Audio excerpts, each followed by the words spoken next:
What's going on, good people? Third Ward, what's popping, fam? Um, this is gonna be open to not to a degree, but it is. I'm sorry, excuse me. I had a conversation with my woman last night about honesty. Like, can people be honest with each other? And I was like, I don't think so.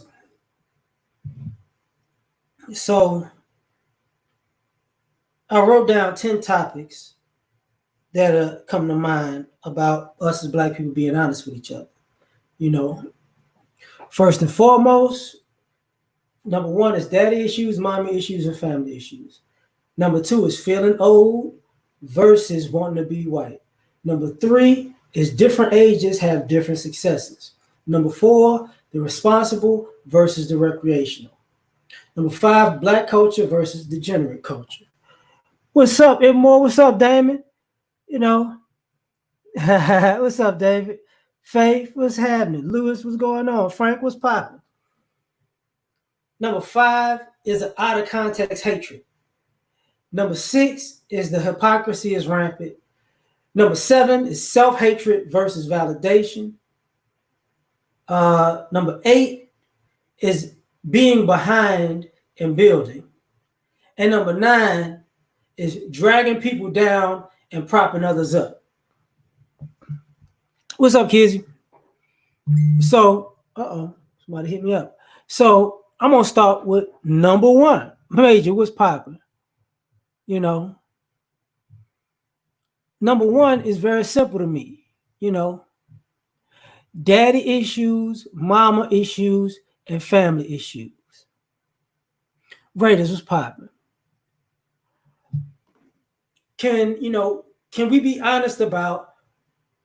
We have a hard time being honest about our daddy issues, our mama issues, and our family issues. And it comes out in the way we deal with each other, because a lot of the Omega was popping. You know, a lot of people don't want to admit you are getting in a relationship with what you feel is somebody that reminds you of your dad or your mom or your family members. You are attracted to people who you want to make who you want to fit in the place of your dad, your mom, or other family members. You know, you want to be loved by your daddy or mama, but you're outsourcing that. And now it's everybody else's fault. It's everybody else's fault that that's happening. It's everybody else's fault that something bad spawned up out of that. You know, you may have family issues where, oh yeah, I definitely get that, Omega. You might have family issues where you got issues with your family because, your family was rocking with some people, they wasn't rocking with other people. The family supported some people, they didn't support other people. So you take your family issues out into the world. And if you have mama issues, daddy issues, or family issues, now you're angry. And you're not, and the thing about it is you can't be honest. You're angry at your family, but you're not taking it out on your family. You're taking it out on the world. Caesar, what's popping? So that's your problem.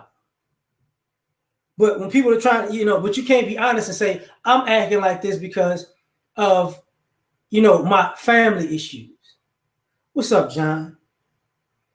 So number two, I'm gonna speak my piece about this, and I'm gonna just open it up, and then I'm gonna start going back to this stuff. Feeling old versus wanting to be white. Some of us don't want to admit that. Okay,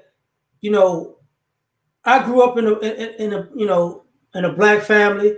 I know my family's history, and I know we were slighted, and we were cheated, and we were stolen from, and things were stolen from us, and we should be much further along in life than we are because of outside influence, predominantly white folks. You know what I'm saying? That's what happens.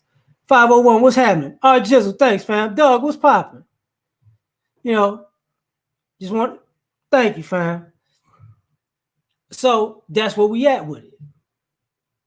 You know, but you mad, you upset, and you rightfully so, because you're owed something, and this country is not gonna give you anything, even though this country owes you. This is how people act. But then you have the flip side of that, where you got other people who honestly just want to be white. They just want to be on par with white people. They just want to be treated like white people. They just want to be in a position and not have to deal with the things black people deal with, because they just want to be, in the white stratosphere. What's up, C-Logs? Because, white people don't have these type of issues. Why can't y'all just see me and treat me like white folks? You wouldn't do this to me if I was white. You owe me, but, and this is how some people in society, in my opinion, even white folks do this. We gave you something to make you feel like you were whiter, so we even. Get out of that. Cut to the chase. What's happening? Random woman, what's going on? Tony, what's going on? See, lost, what's happening? So we got that dynamic. Now, the third part of this is different ages have different successes. I'm 40. So common sense for me is people who are 60, people who are 70, 60, 50, 40, 30, and 20 have different levels of success. We're trying to put everybody's success. Deacon, what's up? We're trying to put everybody's level of success in a particular box. The 20-year-old success and the 70-year-old success should be in the same ballpark. When the truth of the matter is, it's not going to be, okay? You can be a failure at 20 if you do certain things. You could be a failure at 70 if you haven't accomplished certain things. So let's not play this game where we're not being honest enough to say, okay, you're doing all right for your age. What's up, Cooley? You know what I'm saying? You're doing all right for your age. That's what this is about. Now, move past that to responsible versus recreational. There, we have a black community where we have responsible black folks and we got recreational black folks. And I think one of the issues that people don't have a problem with is the people who are more recreational type of black folks want to run the community. But, and at the same, because I'm cooler than you, I can push my recreation and I'm cooler than you. So I should have the reins of responsibility. But at the end of the day, the responsible black folks are the behind the scenes type to get it done, who don't need all this attention. Gangsta, what's popping? So you got two groups of people who operate completely different, but you got one group that wants to hog the camera and the shine, but really behind the scenes, they won't do anything but just be recreational in front of the camera. The recreational black folks want attention all the time. The responsible black folks want the job to get done all the time. What's up, Bayou? So this is a problem, which adds to this part of it. There's black culture versus degenerate culture. People assume that, black culture, for some odd reason, for the vast majority of American society, not even the whole hip hop culture, just the gangster rap culture is just the whole universe of black culture. And gangster rap is really degenerate culture. So now you want to put a demographic of black people between the ages of teenagers to maybe 30-year-olds. This is how black people are, from birth to death, from the cradle to the grave. This swath of artistry is all black culture. At the same time, everything that's black culture that's actually not degenerate, everybody implements it in their culture and says it's theirs.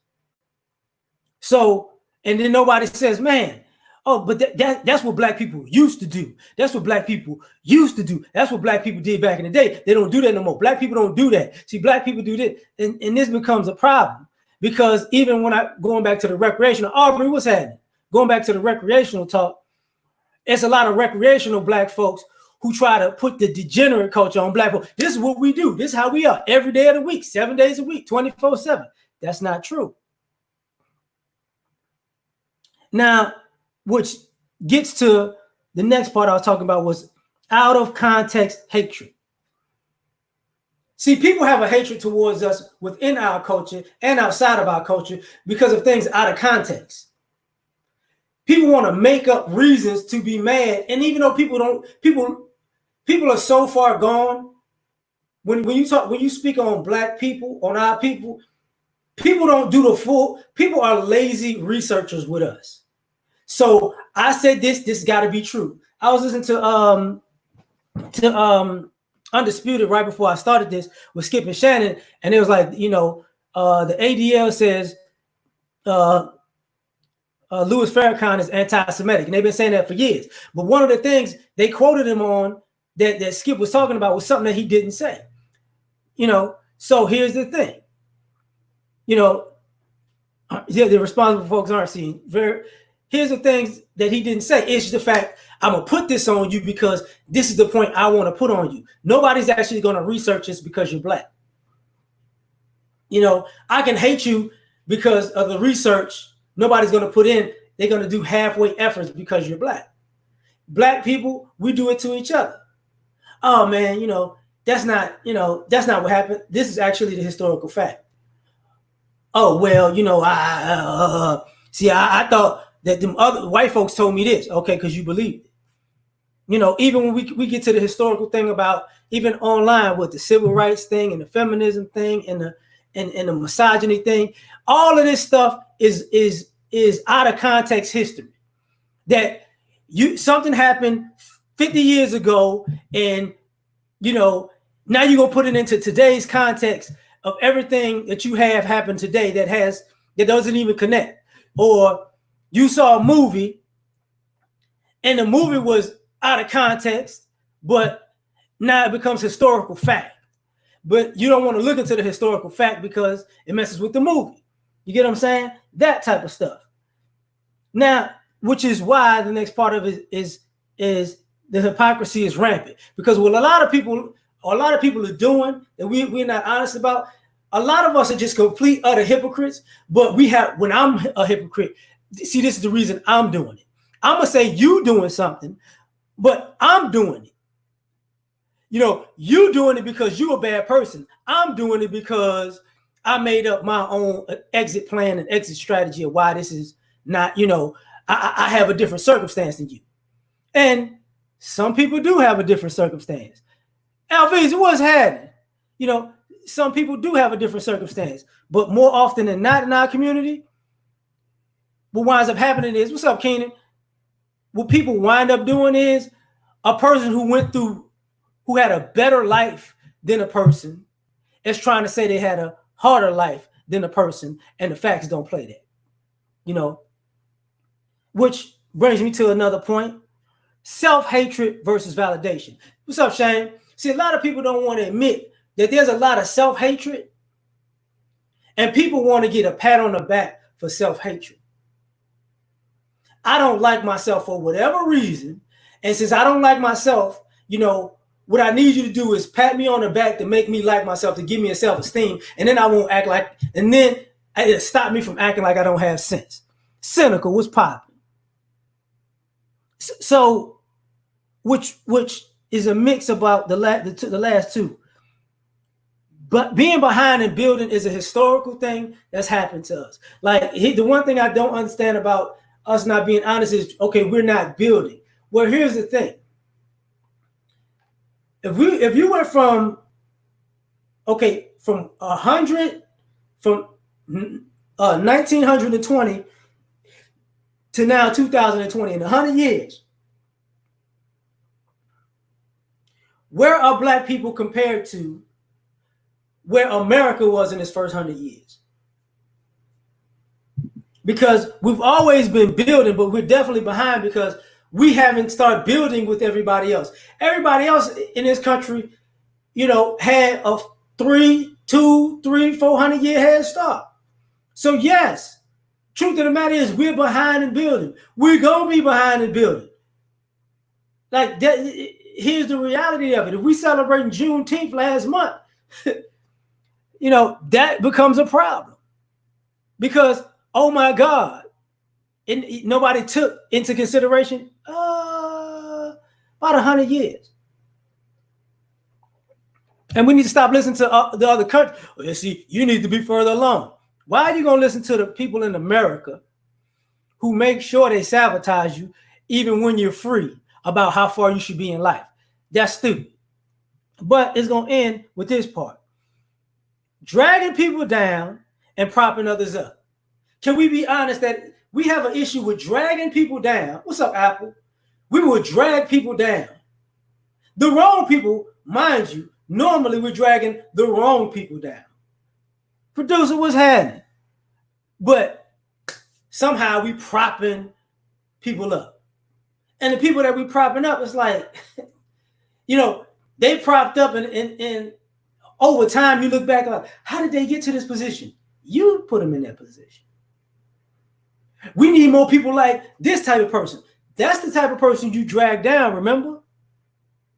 Oh, you forgot that all of a sudden, 10 years ago, you dragged them down, and 10 years ago, you propped that person up. And now you're looking at this person that you thought was, like I said, cooler than other people. And you realize, man, they're pretty much a snake. Yep. But you knew that 10 years ago. But I had faith that they'll change. So what you did was you dragged down the Jesus in the community and you propped up the Judas in the community. And you wonder why, what's up, Unc? You wonder why, what's up, Miss Witt? That CEO, what's popping? You start to wonder why, why are we not where we need to be? Talk to all the people that people propped up. How are they with unifying the people in the culture? They're usually out for self. They don't care about nothing. Hi, you got what's up, Jay Smooth? So that's my gist of that, but reprobate. Man, what's happening? And hold up. Let me put this in the chat. Okay. Brother 316. So that's my reason for this. Because yesterday I said I was off, so I was going to actually go live. And brothers wanted to come on or whatever. But this is where I was starting. Because first and foremost, I'm going to tell you what my problem is about the honesty. Some of us aren't able to handle honesty. That's a big problem. Some of us aren't able to handle somebody being flat out honest with us. Because me and my lady was talking about it last night, and I was laughing. I was like, listen, you know what happens to most of the honest people in your life? You don't talk to them. You know why you don't talk to them? Because they honest. You got to take the honest people in doses. I want to be around somebody real. I want the real people to be around. Okay. Well, when the real people come around, they're not fun. They're not fun. You know what? You're not, man. You need to chill out, man. You bringing the vibe down. You bringing the energy down. Okay. They bringing the vibe down about bringing the energy down, but you said you wanted somebody real. See, a bunch of real people don't have to bring each other's vibe down. They just be honest. It's not a big deal. A lot of people can't live in truth. A lot of people say they have their truth and they'll live in truth, but a lot of people can't. Because a lot of people like living a lie. There's a lot of people trying to escape, reality in life. I got you on. I think, hold up. There we go. There you go. Can you hear me? Yes, I can hear you, brother. How you doing? I'm good. How you doing? Well, I'm busy being steadfast upon the way of the peaceful warrior, body, mind, master. Stay peaceful. Yeah. Well, let's just say that I was initiated by the Native American indigenous members on my mama's side of the family, because I want to understand where the elders on my mom's side were coming from. So I had to be initiated to the indigenous, medicine wheel, circle of life, which is really founded by the old next. Got you. I figured it out. You was Borging a little bit, but hold up. I decided to decided to be who I really am. You decided to be you I really am are. Okay. indigenous on that. Ain't nothing wrong with that. But a lot of people, I can say this. A lot of people don't even know. A lot of our people don't even know the book that came before Columbus. So a lot of people don't even know about the Olmecs, which is ironic. You know, for most people who don't understand, when they talk about the statues, quote unquote, of the African heads in Mexico, they're talking about the Olmecs. Olmecs, Olmecs. But a lot of us can't really, for some odd reason, we don't put two and two together. Like, can you hear me? Uh-oh. Uncle Edward, if you because you was borging a little bit. What's up, Jana? Man, if you can't hear me, just drop off and come back. I got you. Because it's like you out of it now. Maybe you just quiet or muted yourself. I don't know. But this is where we at. Like, nobody puts two and two together. That what winds up happening, what's up, Ernest, is that a lot of us have no idea about history in the way that Black history, the way they think. A lot of us are caught in that, what's up? You know what I'm saying? Antoine, what's happening? A lot of us are caught up still in the Martin Luther King, Harriet Tubman type thing. I got Okay, y'all. you hear me? Okay. You there? Yeah. Yeah. I You was try to borging a upload little my bit. avatar right quick. Still getting used to this phone. I try to upload my No avatar problem. from I try to put my blade image back on because I got the gallery. My phone. Okay. So I'm See gonna if I just can start. send it. Don't worry about it. You work on Go it as ahead. we are. I'm gonna start with All right. both of y'all to ask. How often do you see people who have family issues, mommy issues, and daddy issues that do not confront their family, their mother, their father? They just take it out into the world. A whole lot L.A.R. of them every day. Was about to say, dude, I done seen so many of them. At one point, my channel was full of stuff specifically aimed at one person and some of the shit she told me she went through with her family. Before it got to the point where I was just like, you know what, fuck it, I don't care. You co-sign a lot of this bullshit, stay your ass over there, stay the fuck away from me.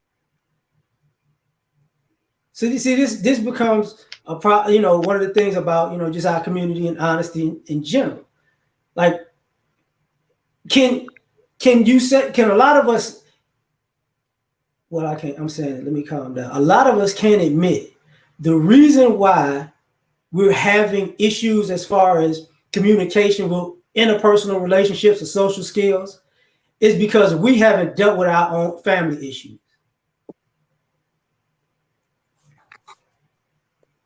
That's true. So, I mean, how often have y'all seen a person actually say, you know what, I'm gonna go address my parents, or I'm gonna go address my family members because I'm sick of this? Because when I was younger, a lot of people could say everything that happened to them in their family, but they never could say it to those family members' face. And I never understood that.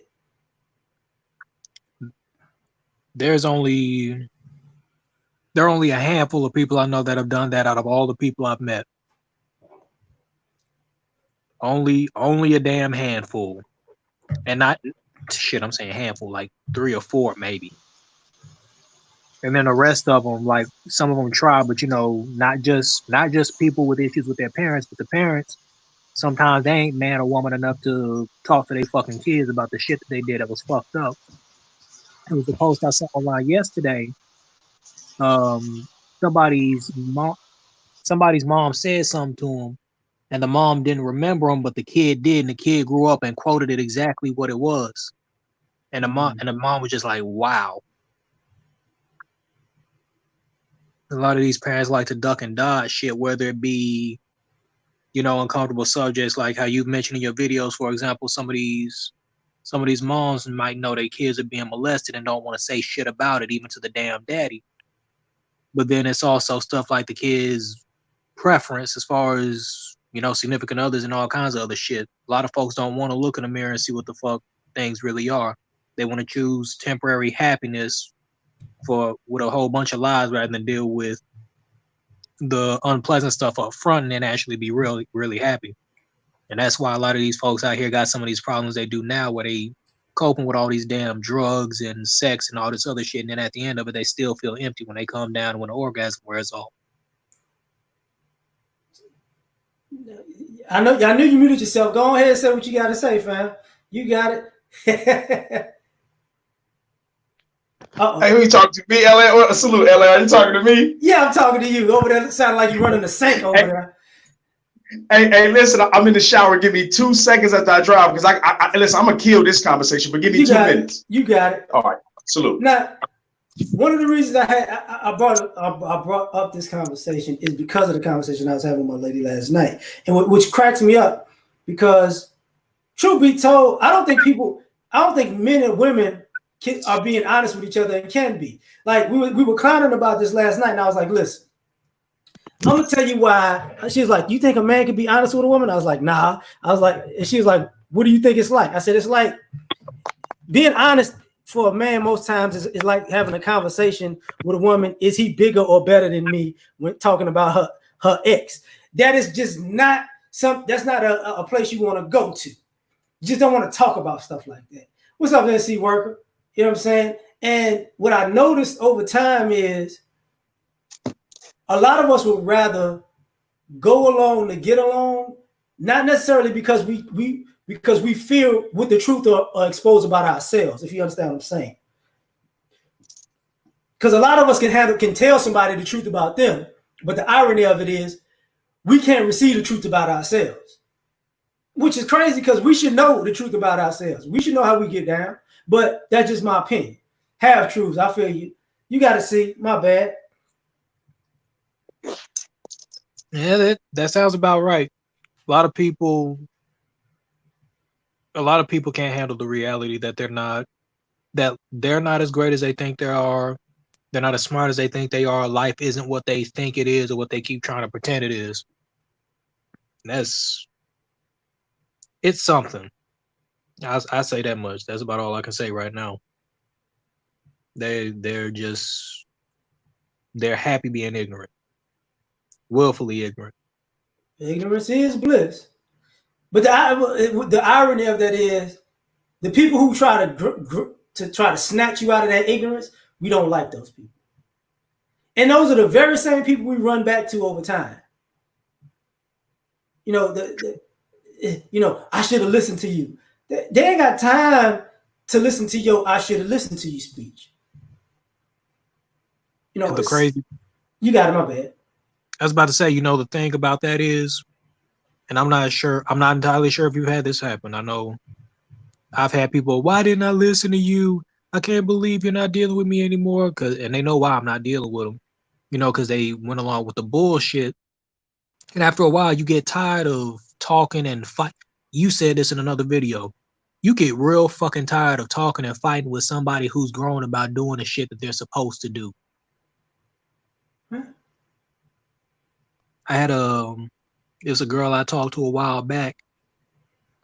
She asked me to wake her up in time for her kid's school. Woke her up twice. She didn't want to go back to sleep. She went back to sleep. I'm like, okay, fuck it. Then she got the nerve to get up and try to start some bullshit with me. Why'd you wake me up? What the fuck? I look like sitting here arguing. Would you want me to smack you awake or some shit like that? And then you be crying about that? Nobody has time for that shit. And then they also swear up and down like, I did it because I did it and then I did it this way or I did it that way because I didn't want you to say I told you so. But oftentimes the people that are being real with you, they don't really say it like that. It's their dumbasses that say I told you so because they're so hyped up off of being right one time out of 112. Hey, yo, what's going on, brothers? How y'all feeling? What's happening? Hello. Hey, I chimed in, man, because I heard you talking about addressing family members and. David, you're breaking up, bro. Can y'all hear me? Somebody's breaking up. I can hear you. I can hear you. That's you, Ed. And it show connected. All right. So, and what I learned was I wanted to just say definitely because, like, let me give you a little quick background. Growing up, I was a real, no, most people never believe this when I tell them now. I was a real shy, bashful kid. No. I was very shy. You never know.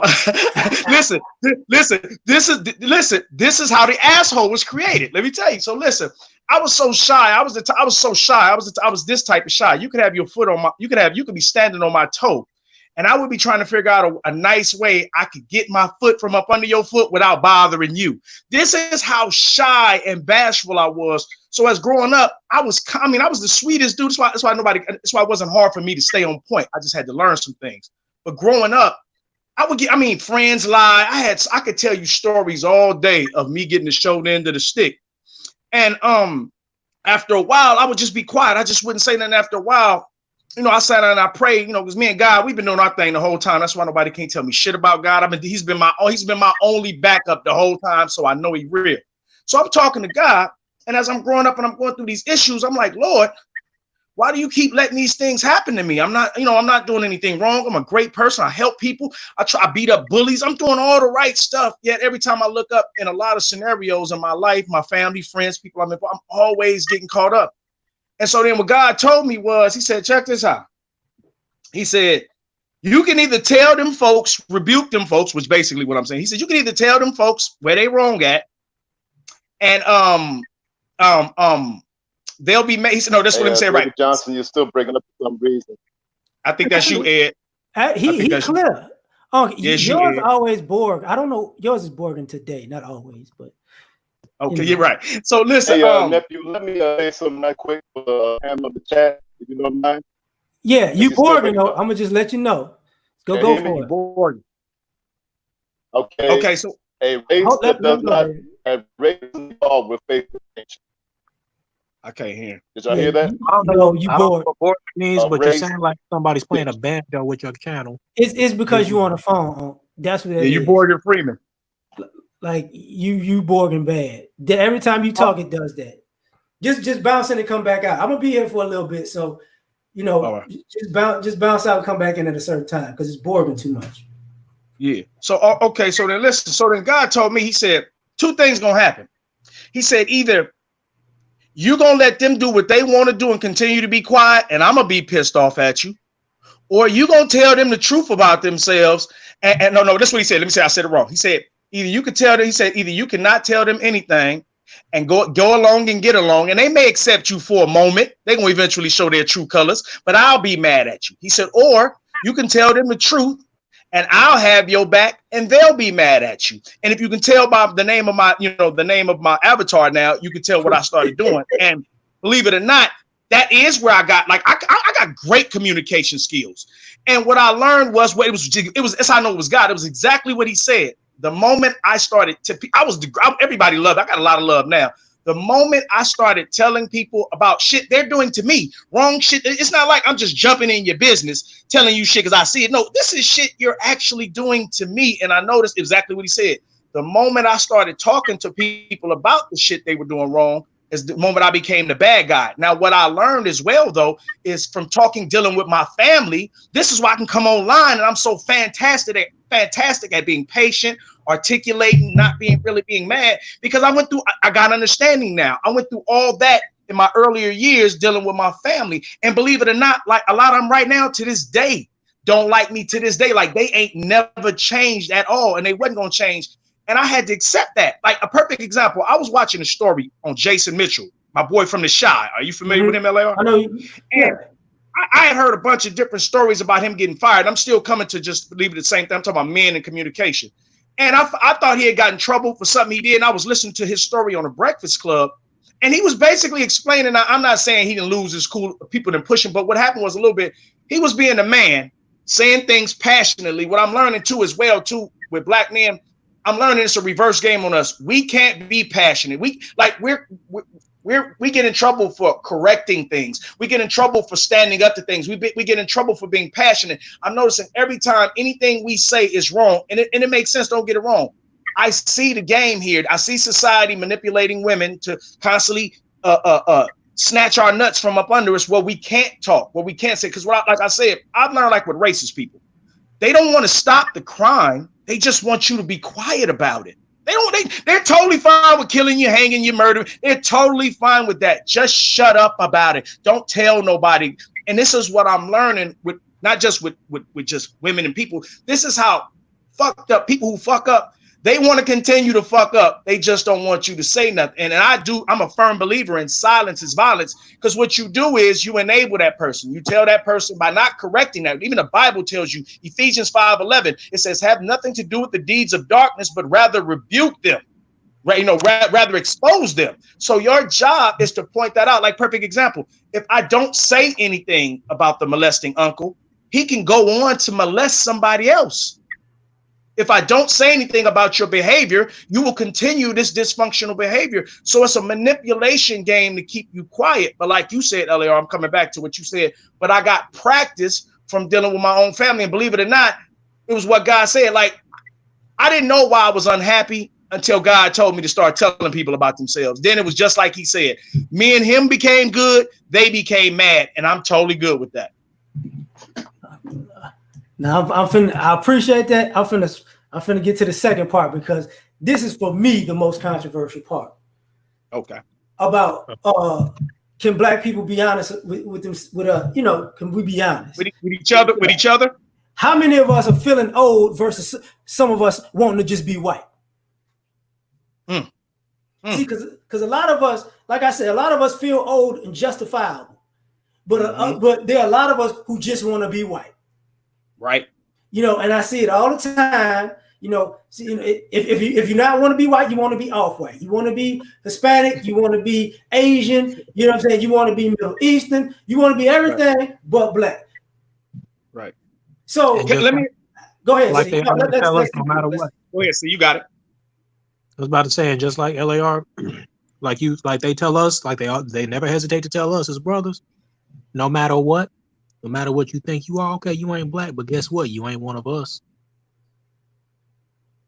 That's where they find themselves. Who says that way? You lost me. You lost me. See, what was where you? L.A.R., did you catch that? I kind of got lost. What did you mean? See? Okay, so like there are people that they want to be white, right?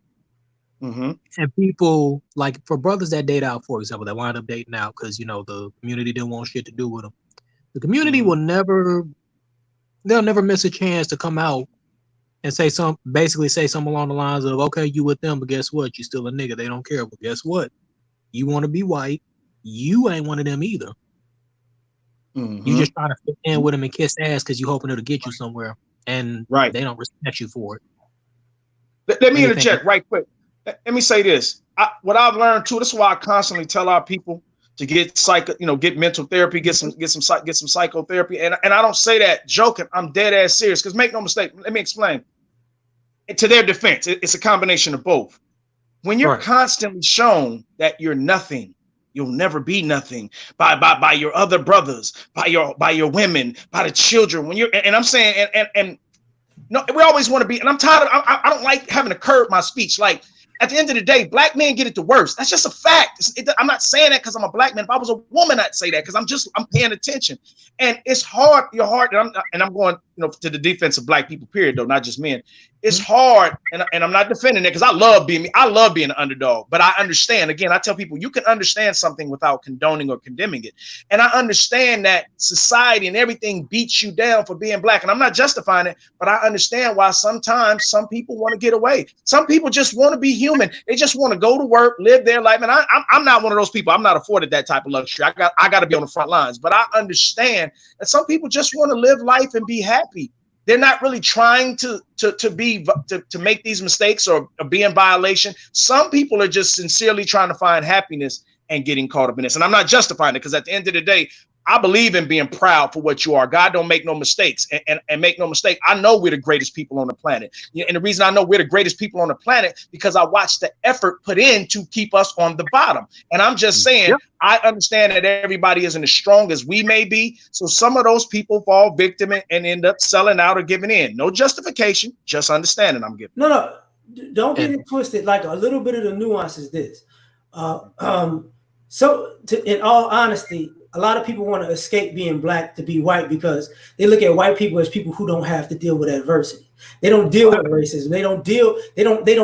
They have a sweet life. they looked at it as a silver spoon race, to the point where even white people get mad. Well, I have to work and I had to do. They're like, listen, you could catch 3 felonies and get a job. Facts. No problem. You know, you could see that's the difference. Like a lot of people, what I'm saying is, black people feel old because it's like, yo, I know what my family had to go through to just be here. I know that your family got breaks just because you was white. Don't Facts. you know? And a lot of us have a hard time wanting to escape that, you know, because some people, whether they like to say it or not, there are some black people who tell people, you know, hey, you know what, you should just do what I did. White people liked you, remember? Like they did things for you. The same white people that liked you that did things for you are the same white people that made sure I couldn't have opportunities. These are not two different groups. Sometimes it's the same exact people. Right.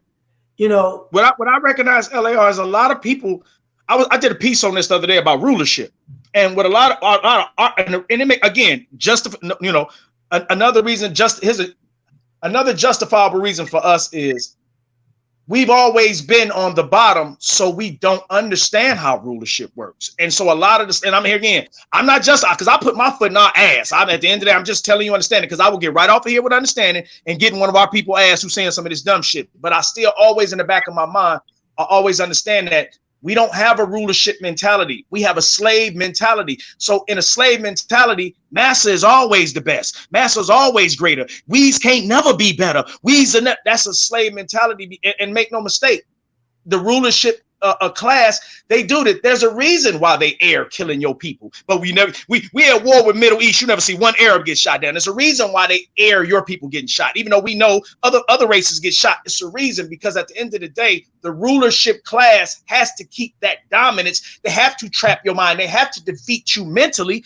for you, because if they don't defeat you mentally, you'll start thinking and want to rise up and you might take power. That's why they have terms on the books called the Messiah complex and stuff like that, because they've seen men come along, bring you, if I could say, wake you out of that slumber state of mind, wake you up. No, you're a leader. They're holding you down. They're doing the social engineering. They're coming along. There are leaders who come along. A few of us who come along who wake you up out of that. And sometimes the programming is so detrimental. The people you're trying to wake up destroy us. We kill our leaders. We destroy the people who try to wake us up, because that shows you just how deep-seated the indoctrination is. I'm gonna ask both of y'all this because I started basically with the back end of that question. Okay. Do black people in general, and hit a one in the chat, do we feel like we're owed by this country? Shit, I do. Hell fucking yo. So because a lot of times people have this thing about who are non-black people, like, you know, I came to this country with nothing. I came here and don't nobody want to hear all of that, because for some odd reason y'all had a lot of breaks. Right. Even the country did a lot for y'all in this country, and you had 2 countries doing stuff for y'all. Mm-hmm. Don't play this. Don't, you know, even if you came here broke, you had your homeland doing something for you and this country doing something for you. Right. Don't play that game as if you don't know what anybody's talking about. Hey, you know what? Let me interject right quick on that. Go ahead, C. No, go ahead, C. You got to see. Go ahead. I was about to say, I saw some shit on Facebook, and at first I figured it was just a troll, so I Googled it. You know, slave masters were given reparations? Yes. Hello. Yep. So slave masters were given reparations. I want to say we gave the Japanese some shit too. I believe we gave Holocaust survivors some shit too. Yeah, man, we pay them every year. They get paid every year. We had nothing to do with that. Yet they get paid every year. And here's the thing, people gotta say land stolen, but they still got their own little part of the country that they dealing with. So we the only ones that people going out the way to fuck with. And now watch this. This is why I never respect other races coming over here saying that dumb shit. First of all, a lot of the races come over here backed by their country. We don't have a country back. We're captives here. So this is another reason why when I talk to our people, I go, fight for, always put it on the table. If you never let a person get away with, but always understand at the end of the day that we don't have a country. See, a lot of these other people that come here, this is another thing our people don't understand.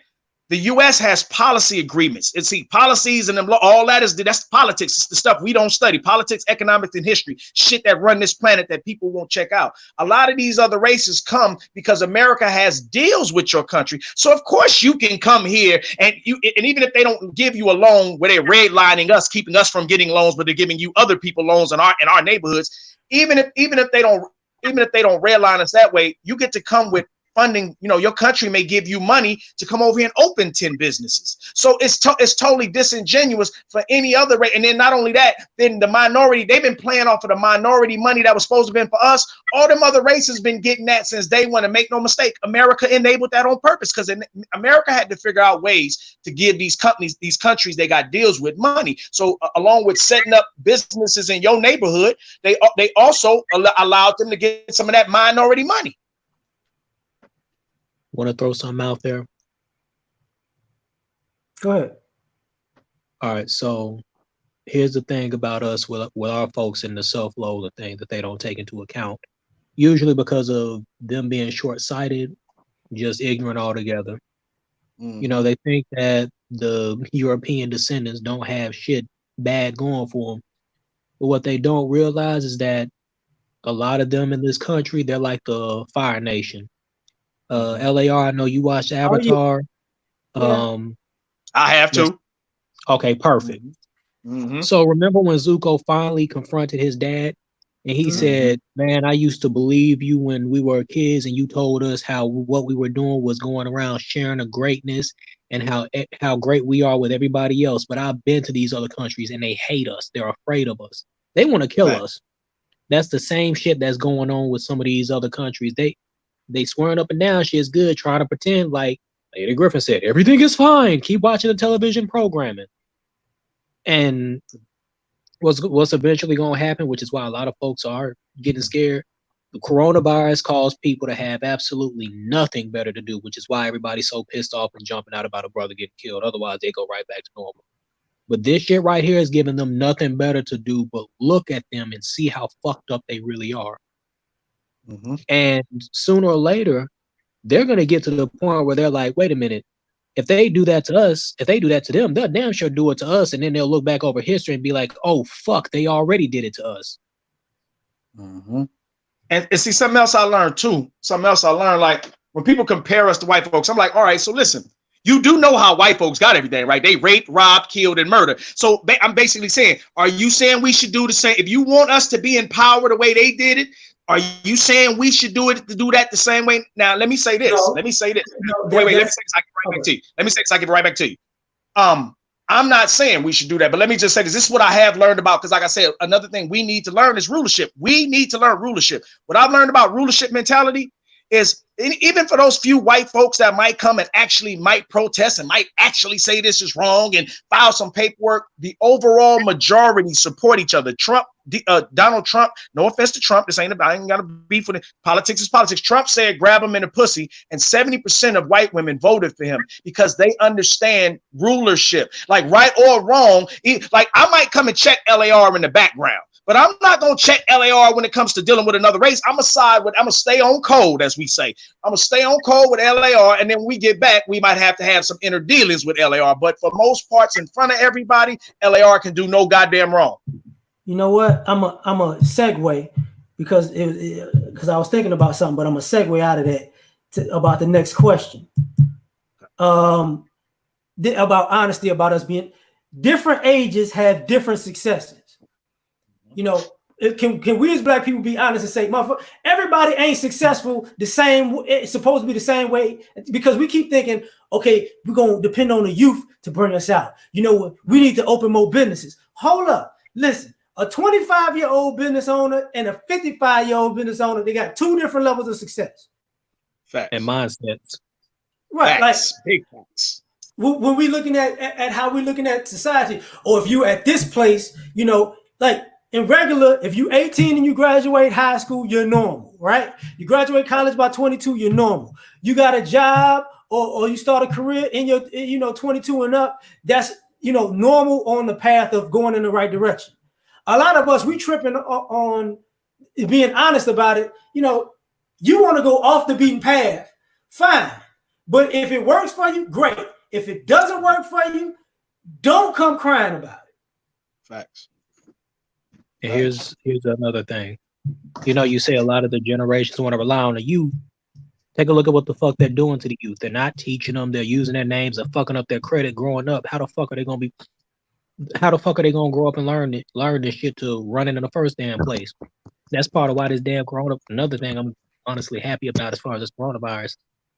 Some of these kids, they're realizing how fucked up their parents are. They're realizing their parents are dumbasses and all this other shit. They ain't got, and the parents are stuck with the kids they ain't raising. And that's driving them nuts. You know what? You saying that? Like, I was listening to that. I came from the gym. I heard somebody on the radio. It was like, I just realized I'm not good at teaching my kid. I'm thinking to myself, the work ain't that hard. No, it ain't. Like, what's 2 + 2? I mean, 47. you should be You should be the example. It shouldn't be that hard. You're supposed to be the example. It should be just watch me. Here's the crazy part. Like I was bringing up the 20 to the 70 thing. So my grandfather died 2 weeks ago. He was 79. That's all good. So, he was 79. He lived a long life. Appreciate it, but he lived a long life. And now I'm looking at it, but some of his friends are multimillionaires because when they were in their 20s and 30s, they were actually buying homes. And what happened was he's got friends in like Oakland, San Francisco, L.A. who were buying homes back then. So the same home that they bought for $30,000 now, he decided to buy 2 or 3. Them homes worth $1 million, $2 million, $3 million now. And we're looking at society. What a lot of us don't want to. Why I'm saying what I'm saying, and I'm just going ahead and start to set off because I left some nuance in this about the different ages. Right. A lot of us don't want to be honest about we may be unsuccessful in our age group, and we're looking for somebody as a meal ticket to bail us out. True. Yep. So go ahead and take it from there. So wait. Let me hold on. Well, let me ask you, L.A.R, if I may. If I may, can you expound a little bit more? I got what you're saying. I just want to get a little bit more meat. So give me another piece to it. Okay. All right, Uncle Edward, I see you in the back chat. You got your camera on. I don't know if you want it on or not. That's why I'm gonna just hold on for a second. When I finish expounding, I'm gonna just let you in. What it is I've seen people throw away their life as a teenager. You in high school with them. They on some BS. Like that's not gonna work for him. You got to college age. You didn't do the right thing. Now you're an adult, and now you in your 20s. You become in your 30s. Now you're in your 40s, and now you're looking back like, you know what? I need to get with somebody who got their stuff together. Well, hold up. You feel like they're successful. That's the same person you made fun of. Like I remember Patrice O'Neal talking about, I used to make fun of people who for typing. Now I can't type. This is where we at. Where we want to be around people, because, I want to be around them because they got this much money. They make this much money. They got this kind of house. They got this kind of car, multiple cars. So basically what you're saying is older folks who squandered off their youth unwisely now wanting to bounce back, basically. Yeah, but even younger folks who are on one. You get what I'm saying? They're younger folks. Right. What the hell is that? That sounds like a good portion of the females I dealt with. I don't know what the heck that is. You got to cut that off. Please cut that. Put me back in the backstage, man. I'm trying to like get the avatar up. Something's wrong with the avatar. I'm trying to go to my gallery right now. Homestead. All right. Ed crazy. Hey, what the hell? You got your phone bomb or something? But I'm sitting there thinking to myself, like, we're playing this game where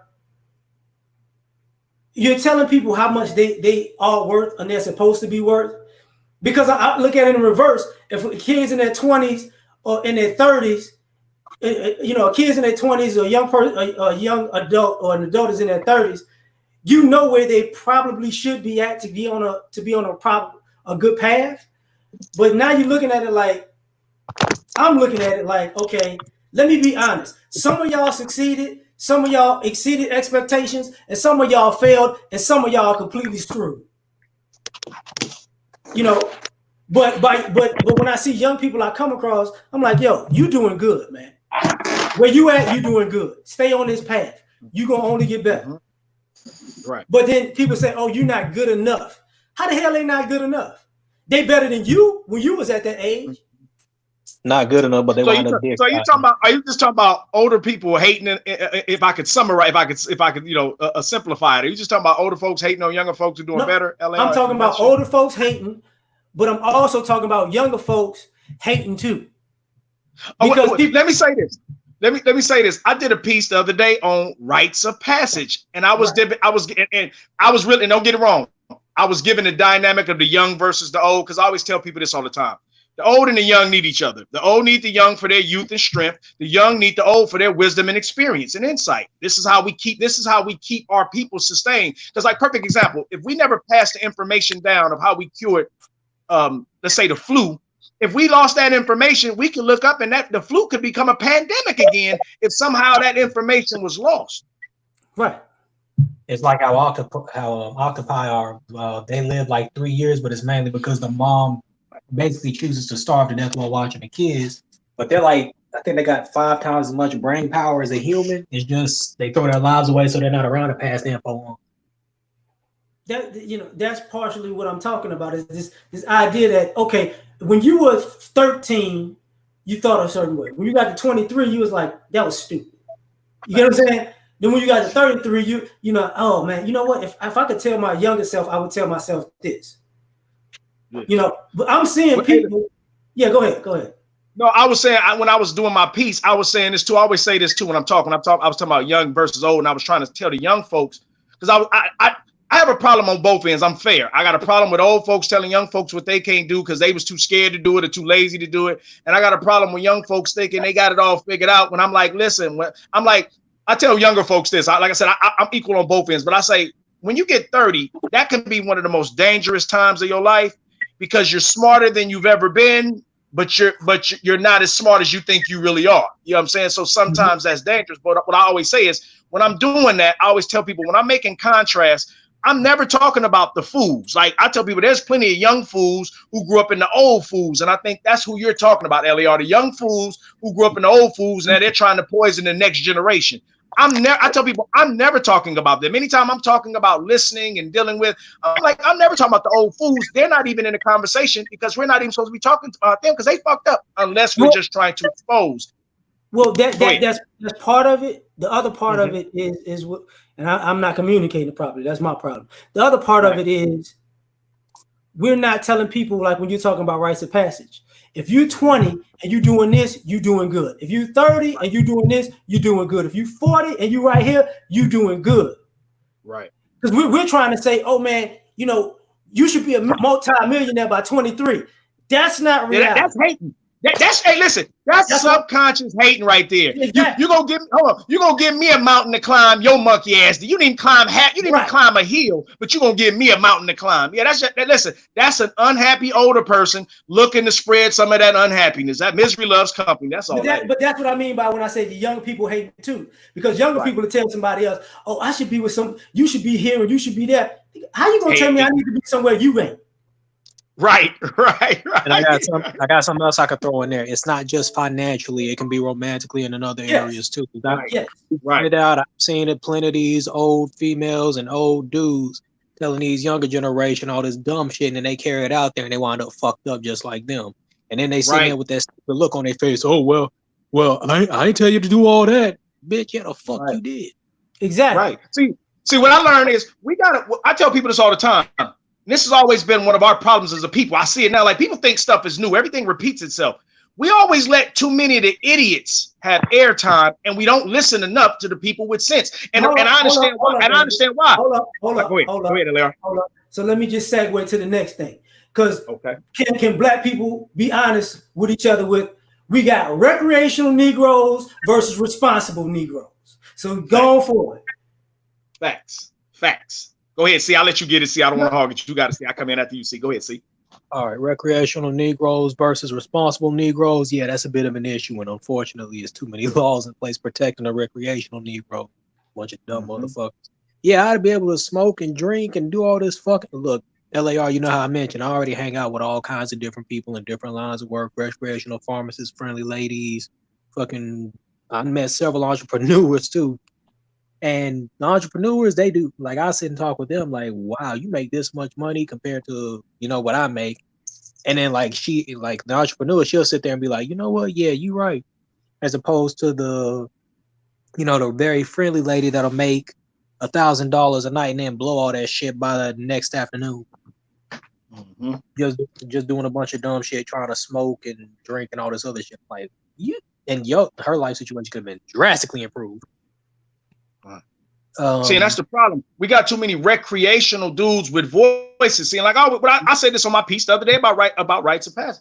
I said the problem is we got too many of the, like, social media and technology. I mean, it just and it makes me wonder, like, were we this way back then? I know we didn't have social media, but I'm just wondering because everything repeats itself. Because I see now that it's just too many idiots with voices, and people say, well, free speech. But here's the thing.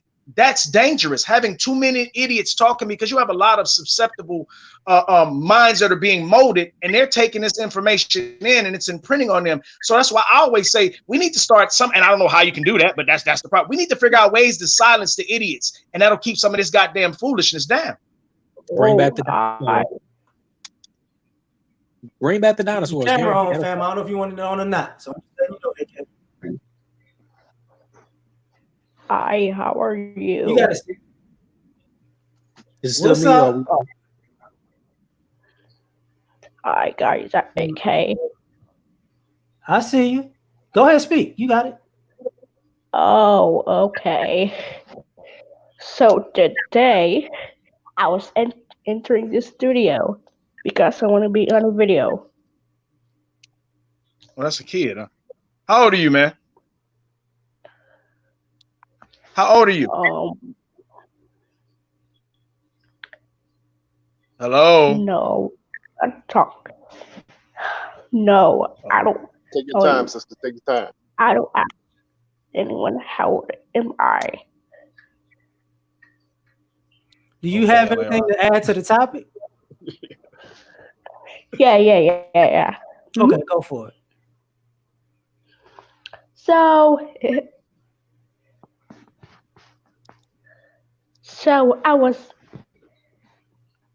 I was creating my account, and then I registered as a streamer account, and then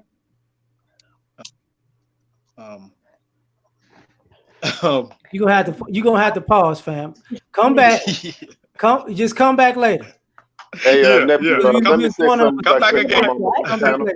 Come back later. Yeah. Okay. All right. Hey, nephew, you ready to hear me? Yeah, I'm ready to hear y'all. Okay, children are the foundation of maintaining sovereignty in dynasty form. Now, in order to do that, you got to train a child up in the proper way from 3 onward to 12. After 12 years old, it's too late. You got to get them early. That's how I did with my nieces and nephews. Ever since they got curious about what I was doing outside practicing Qigong and Kung Fu, they wanted to learn ever since they were 3 years old. So now I'm teaching my niece Shariah and my nephew Joseph boxing and Qigong and Kung Fu. And I told them, I said, well, in order for you to learn it, you're going to have to read these books, the Tao Te Ching. In Chinese, the Book of the Way and Its Power, and also read the teachings of Buddha. And then we'll go from there. And also, remember the 9 principles of Bushido, the way of the warrior. Now, the 9 principles of Bushido is wisdom, justice, self-control, kindness, courage, politeness, honor, loyalty, truth. The most important of all these principles is truth, as is mentioned in the movie Excalibur. Have you seen that, nephew? Shit. It was back in 1981 that it started Helen Merlin. That's what I was about to say. I was like, that's why I said the old one. Yes. Because Merlin said in the movie that truth is the most important virtue of knighthood, because with a lie, a man can murder the world. You can't have anything You know without what? truth. You know what else I like, Unc, in that movie? When Arthur asked Merlin, "Where's evil?" Merlin said, "Always where you never expected." Go ahead. That's right. Hey, Dave, you remember that part to where he told Luther, if you want me to use the dragon's breath, what was produced by your affair with Elaine is mine. So after he used Yep. the dragon's breath, he had to rest for a whole year. Yeah. And then he came to Uther, Pendragon, said, hey, you remember your promise. The child Yeah, is for supposed to Arthur. be raised by me. So he took it to a poor knight's family to be raised. Because he didn't want Arthur to be coming down with the same bloodlust as Uther. And see, that's how I feel, brother. If any of these dysfunctional females want me to raise their sons, they're gonna have to give up custody and give them to me so I can train them in the way. Well, hold That's up, how it's always been. Because when the boy needs to grow up, they need to be trained by the elders. And since I'm 50 years old, I'm an elder now. You don't have to have children to be an elder. You have to have wisdom, insight, and experience about different things in life to be an elder. True. Because you got a lot of stupid parents in the community right now. We ain't got a lick of sense. Still acting like 3 to 12-year-old children. That's part of where we was at before you came on. Responsible versus recreation. Hello.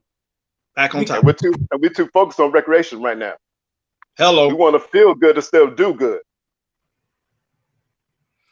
Now, I'm glad you said that, because what winds up happening is I was looking at I forgot this white dude, this white rapper, and he was sitting across the table from a black dude who was a rapper too. So he was basically supposed to be the white racist, and the black dude was supposed to be combating racism, right? Dope thing, but the white dude was going off. I ain't gonna lie, but he went off in a racist way, but he was going off. But the black dude's response, I'm listening like, this is what happens when you put too much recreation with too little responsibility. You think little stuff actually is big stuff. Right. You know, nephew, there's an old saying, the sage, that is the wise one, makes his work and recreation one of the same. Like me, because I don't have a vehicle, I walk to wherever I go. If I need to walk to Kroger, I walk there. If I need to walk to the gym, I walk there. So when I walk, I already take care of my pre-warm up, and then when I get in the gym, I hit on the treadmill. That's and smart. here's the thing that's tripped out, bro. Every time I be practicing my boxing in L.A. Fitness, these personal trainers be able to ask, Mr. Bailey, can we help you with the training? No, no thanks, young man, because I just got through losing about 5 pounds last week, so I'm now down to 320. I'm not down to 220, 225, but thanks anyway. Because I'm a member of the Kings of Fitness Club Fit Boxing in Little Rock, Arkansas. And the thing about the coach, Coach Baker, he's the best coach in the state. And he only charges me $20 a month. Hold on for a second. I see you in the back chat, Ahmed. You're talking, but you didn't bring anything to the conversation. So I'm gonna let other people talk, fam. So the reason why I'm not bringing you on is because I think you wanted to be on, but you didn't know what we was talking about. Isn't that, but L.A.R, isn't that a kid? Yeah, that's a kid. Yeah. He's either a kid or a girl. Is one of No, that's a kid. He was a kid. Looks like a little boy. He seems to be like in his early teens, like 15 or 16. He seems to be a teenager. Right. Maybe if that, maybe 13, man, maybe 12. He's younger than that. I'm not gonna let you just be out here right like that. Hey, L.A.R, I got something to say, man. The reason why I want to be in the Arkansas Tubman Championship, because I want to box in the ring with so-called God, the white man. And what I want to do is beat the shit out of these white males and point to these dysfunctional black people. This your God, right? Like Conan the Barbarian. When you chop that dude's head off, you want to get your Jack Johnson on. You want to get your Jack Johnson on. That's what you want to do. Right, man. I want to get my Jack Johnson on, man. Because check this out. The reason why brothers hold their junk, because it's a tribute to the original Johnson.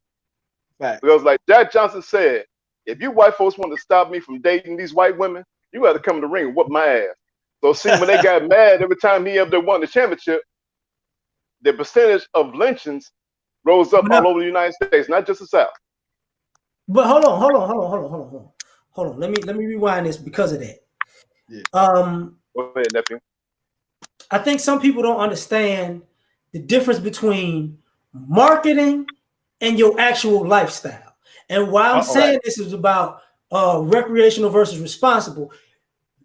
People are thinking that, which was part of the next thing, which I'm just going to add to this: black culture versus degenerate culture. People don't have this hard time understanding. People are marketing degenerate culture, right? so they can make money. And see, That the ain't thing about black black culture is ancient. I mean, because we also, part of black culture is martial arts and mysticism. Facts. When we as the Naga Kushites came to China and Japan, we became known as the dragons. The dragon is the symbol of the Naga Kushite, the divine serpent, because the original form of Tiger Kung Fu was the lion, and the original form of leopard Kung Fu was the panther.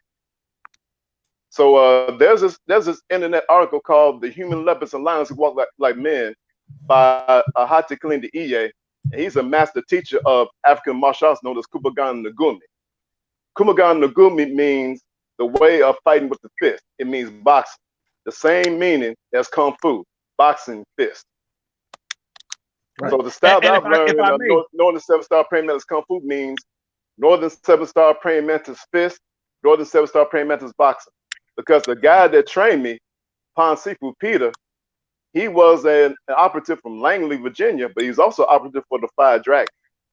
And he showed me a picture of one of the Fire Dragons, and I recognized that dude. That was the guy that financed President Clinton's second campaign. And it's because of the dragon. You know, they were back then, they were known as the Year of the Dragon or the Years of the Dragon. Sometimes they're known as the 108 Dragons that's mentioned in that anime called Crying Freeman. You don't. Okay, this keeps and then when I show, hold on, because I'm gonna have to do this. Y'all mute up for a second, okay? You got it. Gotcha. Ahmed. Yeah. What do you need? We're actually having a conversation that you're not inclined for at the moment. So coronavirus won't stop. Huh? That coronavirus won't stop. Okay. You still want to wear a mask. No problem, but we're not talking about any of that. So you're gonna have to. I'm telling you now. So I'm gonna let you off of this thing, but we're talking about other stuff. All right. All right. All right. Listen and learn. Listen and learn, little man. Hey, y'all ready to hear my story again? Hold on, because I wanted to get back to the topic per se. It's part of what you're talking about, but the black culture versus degenerate culture part. Well, the thing about it, Taoism, Buddhism is black culture too, because Lao Tse was a Nubian man, and so was Sartha Gambi was a Nubian man as well. Yeah, but I'm actually talking about the current. We're talking about today, right? We're talking about today because black culture is having a sense of value and pride in one's surroundings and in one's doings. Because before 1965, no matter what we went through in Jim Crow, we had a strong sense of family and community. And see, back in the day, there were some black folks that did fall back, like my great-grandfather, William Headspath, a black Choctaw warrior. Because I remember I was told the story by my mom and my auntie that when these three white boys up there trying to mess with his granddaughters, he came out of the porch with his double-barrel shotgun. And he says, I don't know who you are, but if you keep on messing with my granddaughters, y'all going to get a whole bunch of these buckshots. Life or death, your choice. Hold on. Now, go ahead. Hold on, Dave. You got it, and then and see. Go ahead, Dave. Incentivize, and I'm coming back to recreation versus responsibility. Responsible adults. Incentivizing dysfunction plays a multifold, if I may. Not only is it financially profitable, it's social engineering. You control a person. Because see, if I reward you for dysfunction, you'll get a yearning for it, because everybody wants to get rich, everybody wants to come up, everybody wants to be seen. So I put so much glitter and glamour on the dysfunction, never realizing what you're trading in. Because like I said, at the same time, you're rewarding people for being ignorant, you're incentivizing ignorance, but at the same time, by incentivizing that ignorance, making it grow amongst the people, you control them. So what I'm saying is that's not by coincidence. And like when I talk about this, sometimes you have to give both sides. You have to give the negligence or the participation part that we play as well as the part that social engineering, society, the dominant culture, wherever you, white supremacy, wherever you want to say, you have to let them know that it's a team effort, because sometimes you'll have black folks thinking, like I hear some black folks who won't even give white supremacy any credit. They just, we all messed up. It's got to be us. It's us. It's us. It's us. Then you got, no, because it's balanced. Then you got the people who say it ain't us at all. It's white supremacy. It's them. It's them. It's them. Now, damn the fact you doing all this fuckery, you know. But so at the end of the day, you have to give that balance to let them know it's a team. This is a conjoined effort. This is a team thing going on. This is society and a dominant culture sport versus our own negligence and our own willing participation. Got you. See, you got it. All right, so yeah, it has been a bit of incentivizing for being fucked up. To a degree, I can understand it because I think about it often enough. You know, it'd be nice to go out and just fuck everything that walks, and you know, let's face it, without a rubber, because that usually feels better. But child support and STD, fucking pissing glass, that ain't worth it. Right. You know, I can speak upon that, brother. Hold on for a second. Hold on. Go ahead. Yeah. The responsibility, it does get tiresome. It is stressful, especially when you're surrounded by dumb motherfuckers. Facts. Yeah, I know that. Damn, all too well. That is draining. A lot, like example, dysfunction. I want to go out and fight everyone and everything and just do dumb, like that dumbass that started shooting up in Edgewood here in Atlanta, and then the guy that shot that little girl too. But then they sit there with that stupid look on their face and they ain't ready for the responsibility that comes with it. Like the fact that fuck the police, it might be some psychotic, sadistic vigilante out looking for you now to really get at you for harming a damn kid. They don't think about that. Another example of it, the people that engage in a degenerate culture and try to call it black because they're ignorant as fuck. You know, people don't look at the long term. Example, 6ix9ine, a rainbow monkey, looking son of a bitch with the skinny jeans. Take a look at what he got himself into. He was looking at a life sentence, but trying to look out for people. Some guy that was trying to fuck his girl. Now his entire family has a fucking target on their back, and he's not really safe where he goes either. On top of that, he's still hopping online trying to play tough guy, and it's only gonna piss off even more people. Because again, folks, they just don't want to learn. Unless people are willing to do a little sacrificing, like what a lot of us responsible folks do. And what this is a conversation I had with somebody a while back too, years ago. Unless you start thinking with your brain and stop trying to operate with your emotions, you're going to continue to find yourself in that degenerate shit, and it's going to get you really fucked up to the point where you can't get out of it. Seen it too many times, you know, with former friends, their family, former love interest. I walk away from them because they'll think they want to be on that degenerate shit right on up until it gets to the point where I'm like, I know for a fact I can do this shit better than you and get right back to responsibility, but I don't want to do that. They'll call me up later. Hey, how you doing? Hey, so I got this many kids now. How you doing? You want to accept it? And all that other shit is just like, no, man, I'm done. Guys that I used to deal with, stop talking to them because it gets to the point where I have to put my hands on them, and it's time to go because I'm not trying to get caught up in any of the mess. Facts. Let me, because it went around. I'm gonna skip to the next one because I think it's relevant with this. Because what I was saying earlier is about black culture and degenerate culture is something that you just hit on, like the Tekashi thing. These are people who would be considered young men, but they're not the face of the culture. They're the face of that offshoot of culture. They're not the face of the culture though, and he ain't even black. He's just a dude trying to imitate what he thinks it is. Right. Right. Actually, a white Hispanic dude. Right.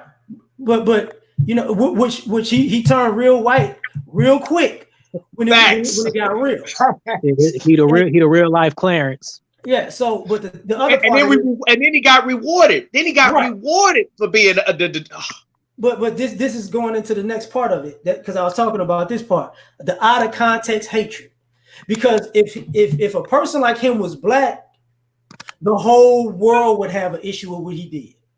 Facts. But because he's not black, you can make it some type of justifiable. And what I mean by this, if people don't understand what I'm saying, is when it comes to black people, and to be honest, the hatred for us is completely out of context. Facts. People hate us as if we're the ones who like people talk about Farrakhan now the same way. Like Farrakhan is not in the same stratosphere as Hitler, but they try to hitch him to the wagon. Right. You know, or we talking about as black people as if, did we bomb Japan? Pearl Harbor? No, Right. we didn't do that. Are we the ones who started the transatlantic slave trade? No, we didn't do that. No. Like, Were we the ones who gave the Indians smallpox blankets with smallpox? Nope, we didn't do that. So even with the Iran we Contra, the ones that endorse feminism? no, Hell, no, we ain't. Hey, are we the ones that go around raping every fucking nation we come past and then try to play like that shit's cool? Nope, we didn't do that. Encourage black women to wear weave? Nope, we didn't do that. And if you look at my bad. Look at the FBI crime report. They swear up and down we the most violent one. No, I'm sorry to say, but Steven, you're the most violent one.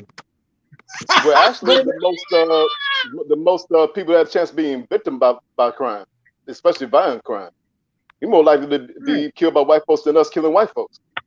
But I mean, listen. True Stockholm syndrome, which again comes back to social engineering. It teaches you to love me and to hate yourself. Because understand, here's the problem. People could think this is true, but it's not true, and I want to put it in context. You can't love me.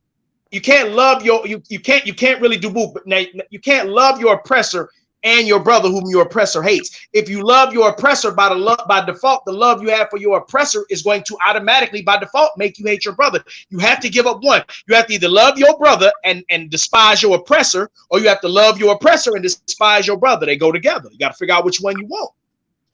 Can't serve two masters. Not at all. Instead, in the First John, it's like, how can you say you love God who you haven't seen, but you can't love your brother who you do see? You have seen. That's right. That's right. You have seen. Yes. This is why, you know, like it also says, "Envy not thy oppressor, and choose none of his ways." Here's the Bible. That's why I say they can't say shit about the Bible. The Bible is talking about this very concept right now. Do not envy your oppressor, and don't do what he do, and that's exactly what we're doing. Which is part of the big problem, in my opinion. Like, because at some point, because when you said it earlier, do you think we should do what they did to get in power? I was like, nope, because it's not gonna happen. Because now all of the things that are historically, like even with what goes on in America right now, what's been going on, Confederate statues, all this other great stuff. What cracks me up about it is everything that people are proud of is something that's dead wrong now. Facts. Listen, L.A.R, I'm gonna get right back to you. The Bible says right would be wrong, wrong would be right. Go ahead, you got it. So it's also said in the Bible that the kingdom of God comes with much violence, and those that are violent take it by force. Say Facts. Yeah, but this is the irony of all this, though, because we're trying to be like, can we be honest with each other about, okay, I dislike you because somebody told me something about you that wasn't true. But since I thought they were a better human being than you, I believe them, even though they got a history of lying. Hey, you'd be surprised because I know during my time in the military, I had a lot of times with people I guess hadn't seen a lot of us darker skinned folks before. And then I get asked, that'd be the first thing people walk up to me. Hey man, do you think white people stink? What the fuck? Hello, how are you? Right. Hold on, like listen. We're literally envying of people who lived in caves and who had sex in their own shit. Look it up. It's called corporophilia. They actually like having sex and doing everything with shit. They wore their clothes till they disintegrated. And what it is, and I understand what it is. We envy the fashion, we envy the style, we envy all the flair, we envy all the. We don't care how they got it. We just envy the fact that they got it. And make no mistake. Hold up, David. Okay, don't forget animal. I appreciate you saying that because this is part of what I was talking about the recreation versus responsible and the degenerate culture. Okay. This is the part of the culture that, just because he was a drug dealer, he rich though. Right. Right. I never understood that. Right. And when I rob him, he can't call the police because what's he gonna say? He stole my drug money. Right. And listen. This is what I teach our people. I say this every time. I say, listen, if you murdering your own people, I did a piece called Bitch Ass Niggas. You a bitch ass nigga. If you stealing from your own people, you a bitch ass nigga. If you hate your own people, you a bitch ass nigga. See, like we have, like at the end of the day, the Bible says Ephesians 5:11 have nothing to do with the deeds of darkness, but rather expose them. This is like these conversations, what you do, L.A.R, you right on point. This is what we must do. We must constantly show, because you got to recognize this. The powers that be, the social engineering, they're going 25/8. They're on all social media, blitzing our people with brainwashing. They're on TV. Everything that's wrong, they're putting in our people's minds. And make no mistake, your ears and your eyes are directly connected to your brain. So one of the best ways to get a person to think and act how you want is to give them a visual or an audio. Let me curve this conversation a little bit. So some people who might just pop in and say, what do you mean? Okay. Black people in America think that Malcolm X is probably the best black man in America, in the history of America. But here's the thing about Malcolm X. Some people cook to Malcolm X because he was a criminal before he was Malcolm X, right? Right. But the thing about it is Malcolm Little, when he became Malcolm X, he put down everything that had to do with criminality. And people forget about the kid he was prior to being a criminal. Facts. We're living, when I say the hatred is out of context, we're looking at people nowadays who are still dabbling in the same criminality, but saying, I'm righteous. Right. So, and we're loving those type of people. Like, do people even take into consideration? And even though I'm a big hip hop fan, I have a big issue with people like T.I. and Snoop, because it's like, yo, all you still talking about dealing and killing, still, right. But you're an activist, right? Right. It's a complete contradiction. Right. But if people look at if Martin Luther King was sitting down in the middle of the civil rights movement, like, yeah, you know what, we're gonna push some of this heroin from Vietnam in the community, and we're gonna do this march, that would look so ridiculous. Right. But they love them. But using that as a reference, this is how we're viewed in this context. Like somebody who's doing both things, but he's righteous in the daytime and he's devilish at night, but he's kind of fun. Mm-hmm. Mm-hmm. For the love of money, for the love of fame, for the love of money, for the love of prestige, for me to look like I am somebody, I'll do whatever it takes to get there. That is the mentality, and nobody ever tells them that there's a flip side to that quarter, and it's usually detrimental. And this is the part that bothers me, just as a black man and as black people. What winds up happening is all those things we thought were positive, and we gave a good the wink and the nod to, that same ideal and that same person and that same model becomes the narrative for everything negative. Hello. So if you like it so much, you gotta take both sides of it. Hello. But now we're viewing. I'll let you get through and say so. Go ahead. Now we're living in a time where people are looking at people today like and people of yesteryear as they're the same people. He had the same mentality, and the reason why I brought T.I., like Malcolm X had the same mentality as T.I. No, he didn't. Nope. So now you're viewing men in the see this how Malcolm X and T.I. the same person, and they would be and he did the same thing with the same mindset from the same people. No, he didn't. You take it out of context. Right. I'm sorry, you got it. And the stupid clown. Well, I have a good recommendation for enlightened hip hop, like the X-Clan featuring Brother J, and the Dark Sun Riders featuring Brother J. Those are pretty good albums to listen to. Now, if you listen to Dark Sun Riders featuring Brother J, titled The Seeds of Evolution, the tones that he using are ancestral tones. Let's go back to ancient Kemet and Nubia. Like he said, it's time to build. And he also said this is becoming the age of robotic thinking, robotic men. And this is what Brother J predicted back in '96, and look what's happening. You got a lot of Negroes, male and female, thinking in a monolithic, robotic way. They see a social engineer program, they follow it because it feels good without being good. I mean, it's basically mind control. That's why I'm saying, like, make no mistake, our jobs as the resistance is to expose it to, because see, understand, the human mind, the subconscious is like a hard drive. It's picking up shit, and if we people like us who know better, if we don't act as the Norton antivirus, the hard drive gets corrupted because your subconscious is constantly picking up shit even when you're not aware of it. And the powers that be know this. This is why you'll see subliminal messages in the movie. Neo, Anomaly in the Matrix, right? Huh? We saw a guy be like Neo and Anomaly, breaking up the Matrix. No, that's no. We are more. That's the point. We are. That's why we use it in the Black Manosphere. We use the Matrix. See, like, you got to recognize that the most of the people didn't even know they were in a program. They thought this was normal. Morpheus and Keanu and all them knew it was a program. And if you notice, most folks never know it's real to the moment that until the moment they disconnect them and they wake up in that battery field where they see the robots and all the bodies plugged in.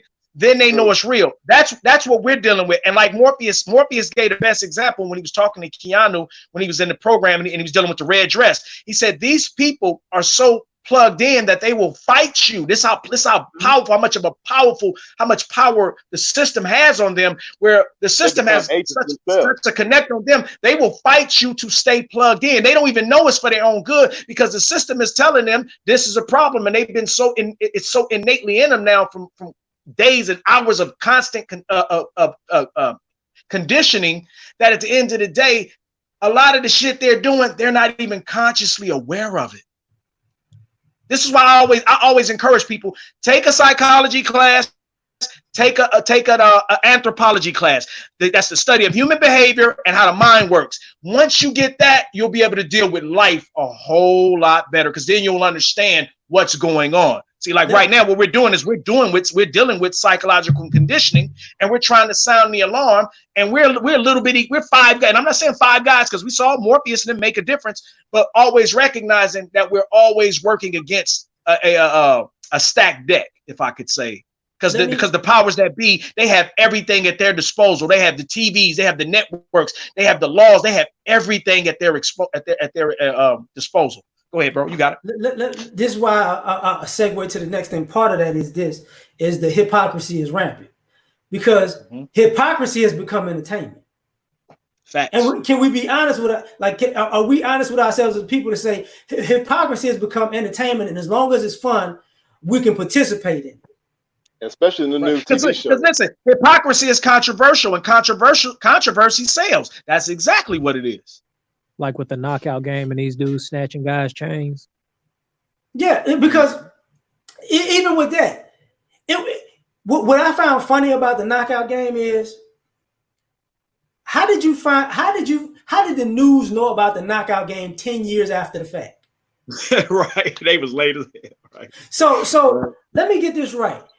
This is going on, and you got footage from the UK and the US, and you put it all together, and you say this is what's going on. Look at what they're doing right now. Social engineer. Right.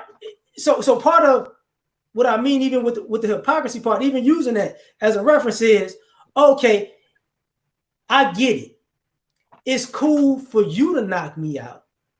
Right. But it's wrong for me to knock you out. It's cool for you to attack me for no reason, but it's wrong for me to attack you for no reason. And the reason I put this out, because one of the things I do see on Facebook, I got something to say about that too. Okay, like, I tell these white men, it's cool for you to sleep with our sisters, but it's bad for me to fuck the shit out of your women. Hypocrisy, absolutely. It's a sin for me to give them the premium vitamin D that they need that you can't give. To be fair, look at how good our women look compared to theirs. I don't blame them for wanting us to do, not wanting us to get there. But this is why, yeah, you're right. See, but this is the hypocrisy of it. The hypocrisy of it is, here's the fun part about hypocrisy to me. It's just a hilarious thing. That means to me is you want the ability to contradict yourself, because You want to see if both contradictions actually work for you. And you want to pay, like, okay, I don't believe in this. And I believe that's evil, but I'm gonna do that. But maybe I like it. So what if I like it? If I like it, I'm gonna stay there. But if I don't, I'm gonna go back. And they make themselves look stupid while doing it, and usually fuck themselves up in the process. Right. But and listen, and that's an insane person. And let me be honest, insane people, unless I'm trying to get this person therapy, I exclude them, because at the end of the day, we're at the point now where we got to get rid of everybody. We don't really have time to rehabilitate people. Like, because listen, those who want to be rehabilitated they will rehabilitate. A lot of people are going to act like they won't help, and they're just going to keep continuing the confusion. We got to get rid of a lot of those people, because they're not going to change. Like, listen, what you just described, L.A.R., that is not a sane thinking person. Anybody with sanity, and it's not, even the Bible says 2/3 of the people got to go. That's 90 people, 60 gone. And it makes sense. 2/3 of the people are insane. Like, they think just like that, and there is no fixing a lot of them, unfortunately. That's why. Dave, I got something to say about this too, because the thing about it, if things, due to the upsurgence of BAP and NAP, Black American pathology, Negro American pathology, like I mentioned in Facebook, due to that upsurgence, the Negro race will be extinct by 2030. And I was on another panel. I told them, I said, well, in order for us to survive, we're going to have to cull out the bad fruit and the dead wood. Like every time. Listen, there is no way in the world this is another thing that makes me mad about us. Now, don't get me wrong. Sometimes we're too hard on ourselves, and then sometimes we're too forgiving. We don't understand balance. There's no way in the world you can keep the bad apples in with the good apples and not spare the whole barrel. It doesn't work that way. You have to remove them. Even the Bible says, purge the evil from among you, Israel. It tells you that. Now, here's the irony of that. Mm-hmm. I think in context, it makes sense, but I think we're out of context. And what I'm saying is this: I think the vast majority of us believe the people that you need to get rid of are younger. We're in a group that thinks the youth are going to save us, and the youth need to go. Not wait, L.A.R., wait, let me stop, because I've never heard this. Is new to me. Now don't get me wrong. I've seen older folks be mad at younger folks be mad at older folks. I'm gonna tell you and both sides have credence. Okay, no, go ahead. I'm gonna tell you why I say this, because we look at our culture. When we say people are savages, we're talking about the youth. When we say people, these people don't know what they doing, or they don't know how to do things, or they don't have no morals, we keep talking about the youth. Mm-hmm. And the irony of that is the people that, even in the Bible, who the people they really got rid of that was part of the 2/3 was them old people who were stuck in their ways, created all of these problems because they were stuck in their ways. Mm-hmm.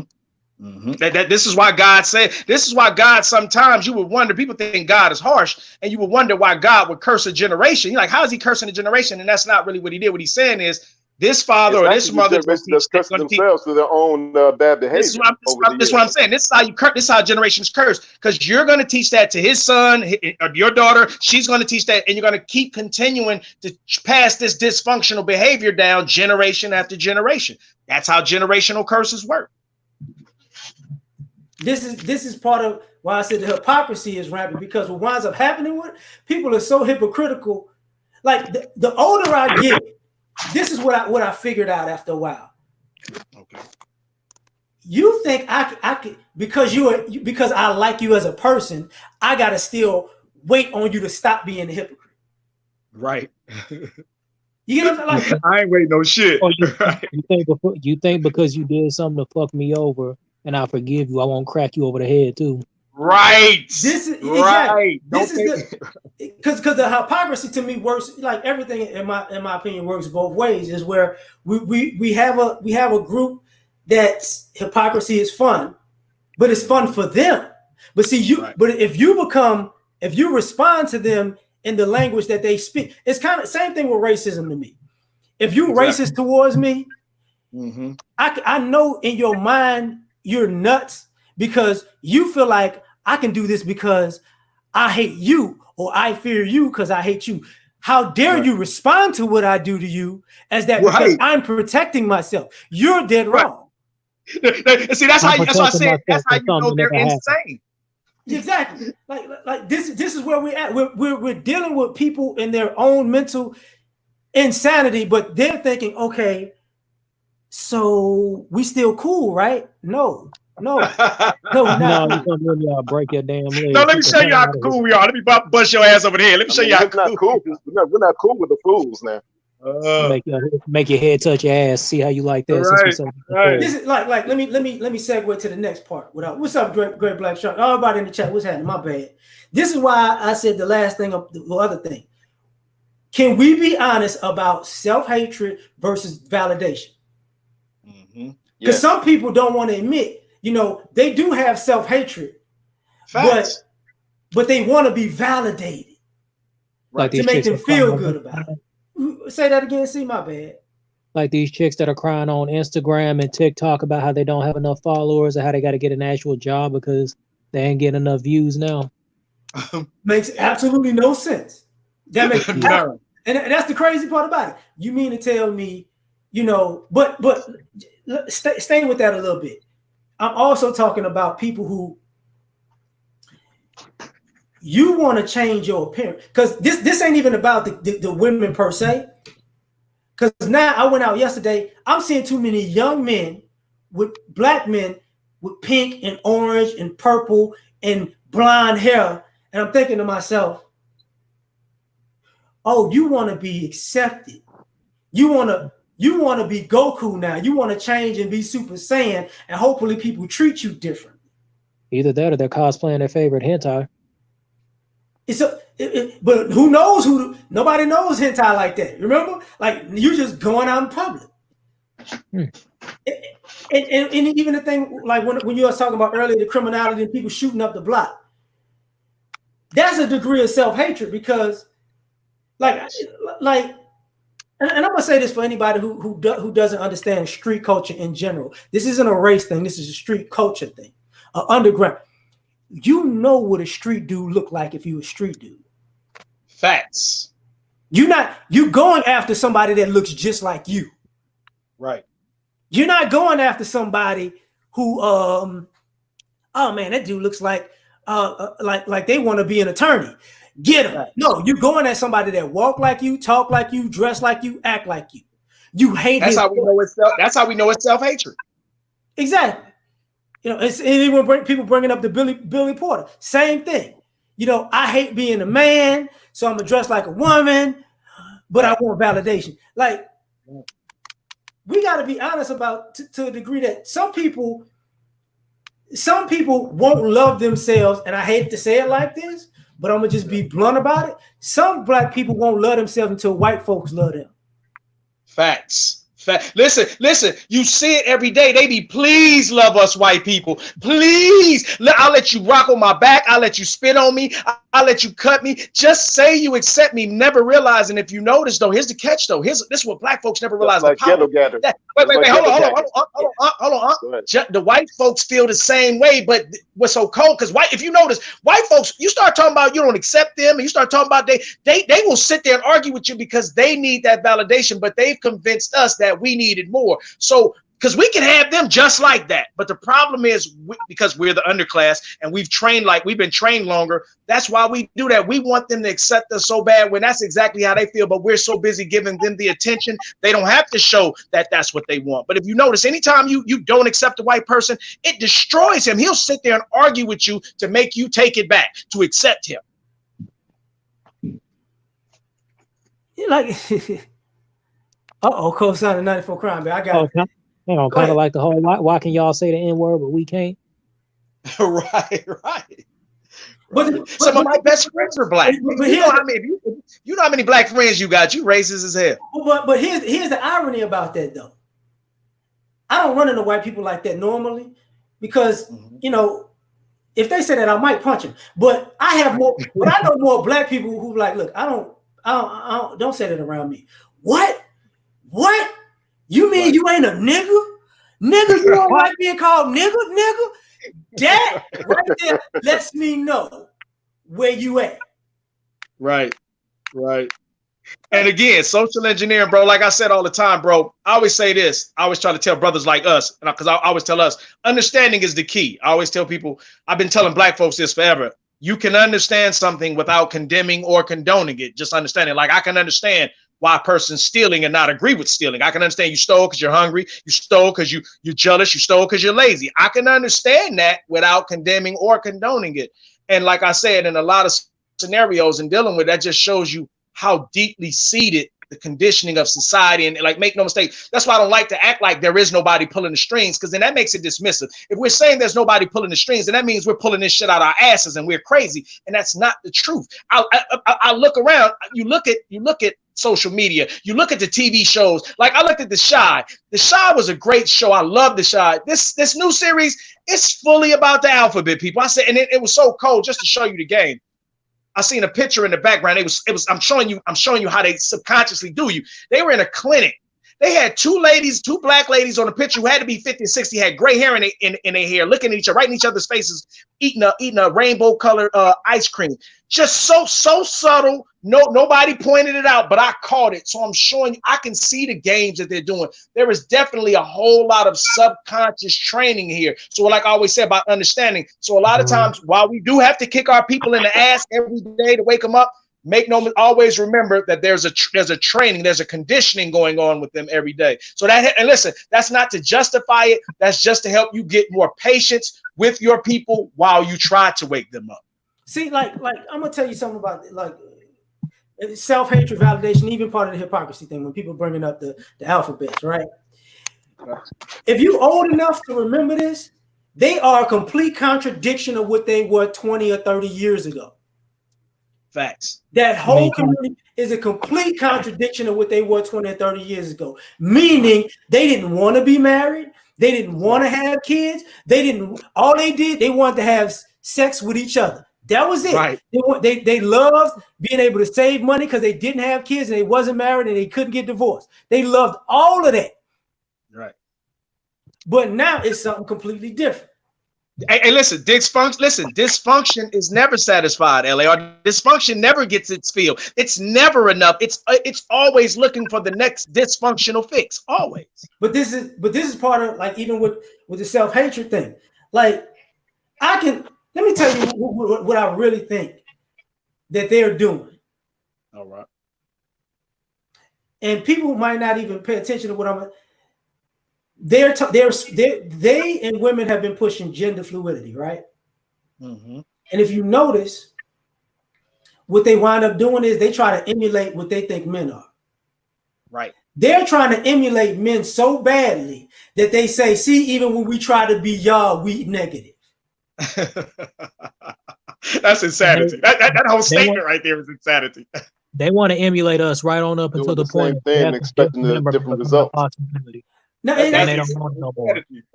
Right. Because what was going on is, and this is what I mean by, the self-hatred. If you're a dude and you don't like being a dude, that's on you. If you're a woman and you don't like being a woman, that's on you. Right. But see, here's a problematic thing. You want to be validated. Like I had a friend of mine who she's in that lifestyle or whatever.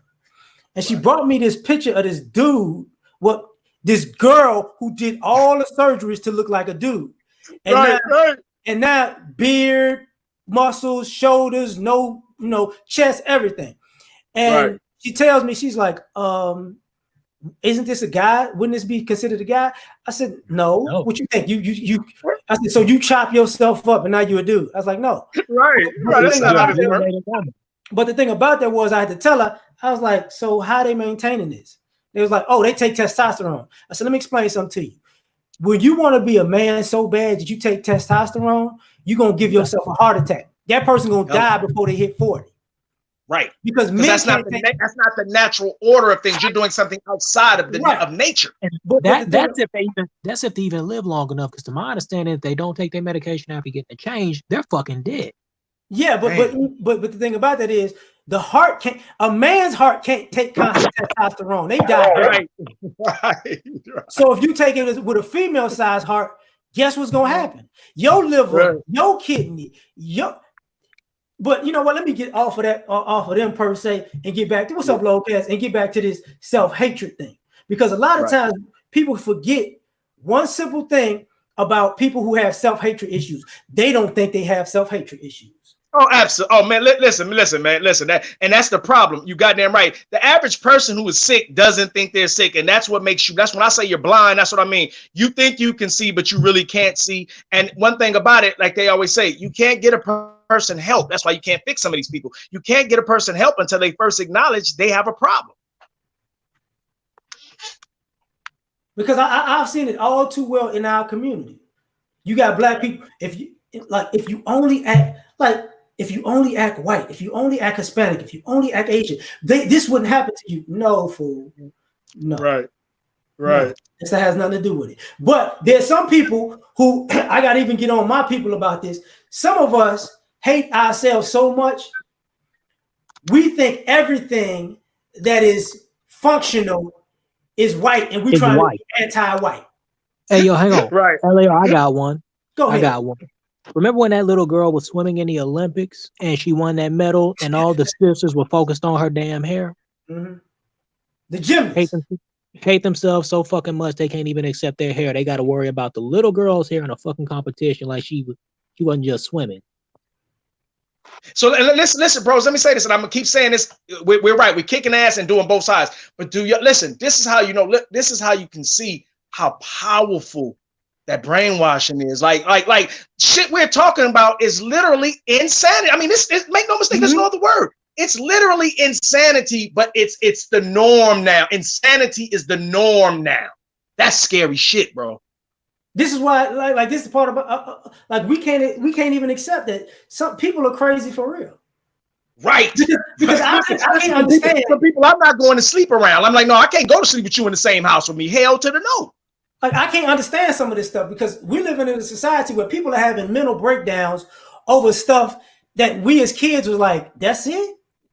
Facts. That's it. Facts. Like because they haven't been mentally fortified, spiritually fortified, so they're that weak. And all these medications ain't helping.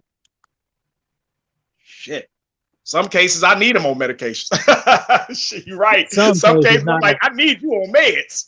Shit. Hang on. Example, the little boys getting put on ADD and ADHD medication. Yeah, no, they're fucking 5 years old. They want to run around. Take them outside. They've been sitting all damn day. Right. But you know, L.A.R, I remember back in the day when I was them trying to figure out how to utilize it. Hold on, Dave. My bad. Go ahead, hon. My bad.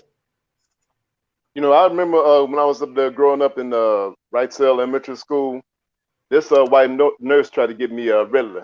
And then my mama read that Ritalin was a drug that messed up black boys' mental development.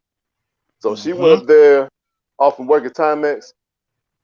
She said, if you ever try to give my son Ritalin, y'all gonna need a whole lot of medicine for all these knuckle sandwiches. Knuckle sandwiches are gonna give all of y'all in this office. She even threatened the principal. Because back in the 70s when I was growing up, black women, especially the mothers, were feminine wards of their boys and very protective.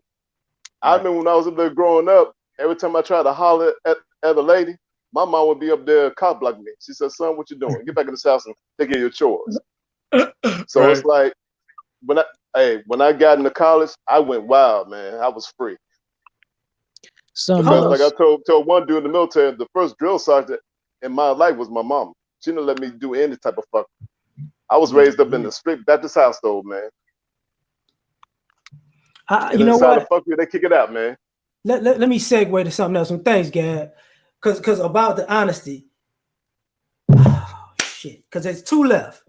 And this one is interesting because we not honest about this and it's so freaking blatant. We're not honest about being behind in building. We're supposed to be behind in building. I don't know why we're supposed to have Wakanda next year. Dude, Wakanda in the cartoon had about 200-300 years before they got to where they was at. Right. And let me speak on that. Let's just say 3,000 years. It was 3,000 years they had to develop that. Right. And let me say this. I tell people this all the time when we bring up reparations, what I call generational wealth. Generational wealth is like a baton in a relay race. And everybody knows in a relay race, if you don't get that baton to the next runner, he can't take off. That's how the other person, the faster runner gets the baton to the other guy. He's able to go ahead. Well, by them stealing our generational wealth, AKA our baton, it only makes sense that we would be behind. And then for people to go, well, just forget that, you're never going to get it and pull yourself up by the bootstraps. That's for like, do you think anybody else would ever just let that go on? I'm not saying we're going to get it. Again, this is the mentality. You never just let it go, and then you're going to let it go, but then you're going to crucify your people for not being caught up. You're not going to address the fact that they've been stagnated. Somebody shot them in the calf and wounded them while they can't run. But then you're going to say, but y'all ain't running hard enough. It's a contradiction. Like people forget something very simple.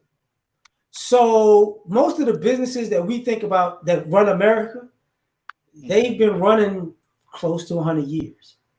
Right. Most of your banks over that. Most of your insurance companies over that. Facts. You know, most of your what do you call it? Somebody got me on echo. Most of your grocery stores.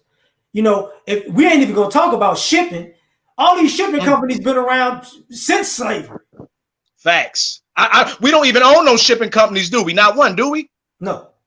Exactly. So we behind. Brothers need to build. Look. We don't need to build. Let's be honest. What do we need to build? Like, right. We haven't already built. Yeah, that too. I mean, like the pyramids. Yeah, but in South America. But before you build the pyramids, what do you have? You got to have a strong family foundation, because, like I said, family is the foundation of civilization, and you can't have a healthy civilization without healthy families. That's the thing. Now, and this is one of the things in America. You know, we put it on our people in general because we're concerned about our people. But America's family has been dying also. It ain't just us. It took a lot of drug intervention for our families to die off. These other families ain't got that. Right. These other families ain't got that. So a part of this building, because when I look at it, they say, you know, black people, we own 2% of America. And I'm like, okay, so how much, or 1% of America? So how much do Native Americans own? How much do Hispanics own? How much do Asians own? How much do Muslims own? Because I can guarantee you, whites own at least 94 to 95% of this country. Man, white folks own about 95% of the wealth of the world. What you talking about? And listen, and most of that wealth they got, a lot of people think not only when they stole our generational wealth, not only did we help America was doing deals with that 100% capital with other countries. So not only did we help this country, we helped other countries, believe it or not. This is where we at with it. Like, how much we are starting from scratch. And I can say this. Part of the reason we're starting from scratch is because we did have generations that dropped the ball who just wanted to be Americans and free. Right. But hold on. In their defense, look at what they were against. Like that mental, that even though we talk that shit they were up against constant. I mean, we still going through it. Make no mistake. We ain't out of the fire, but some of that shit they was going against, like I always said about understanding, I understood why they just wanted a peace of mind. I don't agree with it because it wasn't that time, but I understand going through so much shit, just wanting a peace of mind. I understand. Now, this is one of the things, no disrespect to Hispanics, but this is one of the things about this Hispanics having more than us in this country. Here's the problem. Hispanic isn't a race. Right. It's a language. Right. So if you split up the race, that's 4 races together. Right. That's right. That's white, black, the white Spaniards, the black, and the Native American and mixed. Good point. There's 4 different groups of people.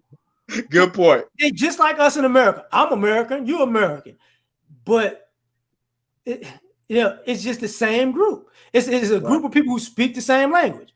If we all spoke French, we'd still be different races. Right. Just like we speak in English, and we're different races in this country. Speaking English. Yeah. Because English, Spanish, and French, those are slave masters' languages. I mean, Spanish is the same thing too. Like you said, same thing. Yeah. You know, them was white folks with blue eyes speaking that language. That was their language. I've seen that 1,000,000 times. And it ain't no diss to you, MMG. It's just, I be thinking about stuff like that, so don't take it any sideways. I'm just no disrespect to the family. Yeah, the ethnic groups, because it's Black Hispanics who are black when it's convenient, and then Hispanic when it's convenient. It's white Hispanics, Right. white when it's convenient, Hispanic when it's convenient. You know, Right.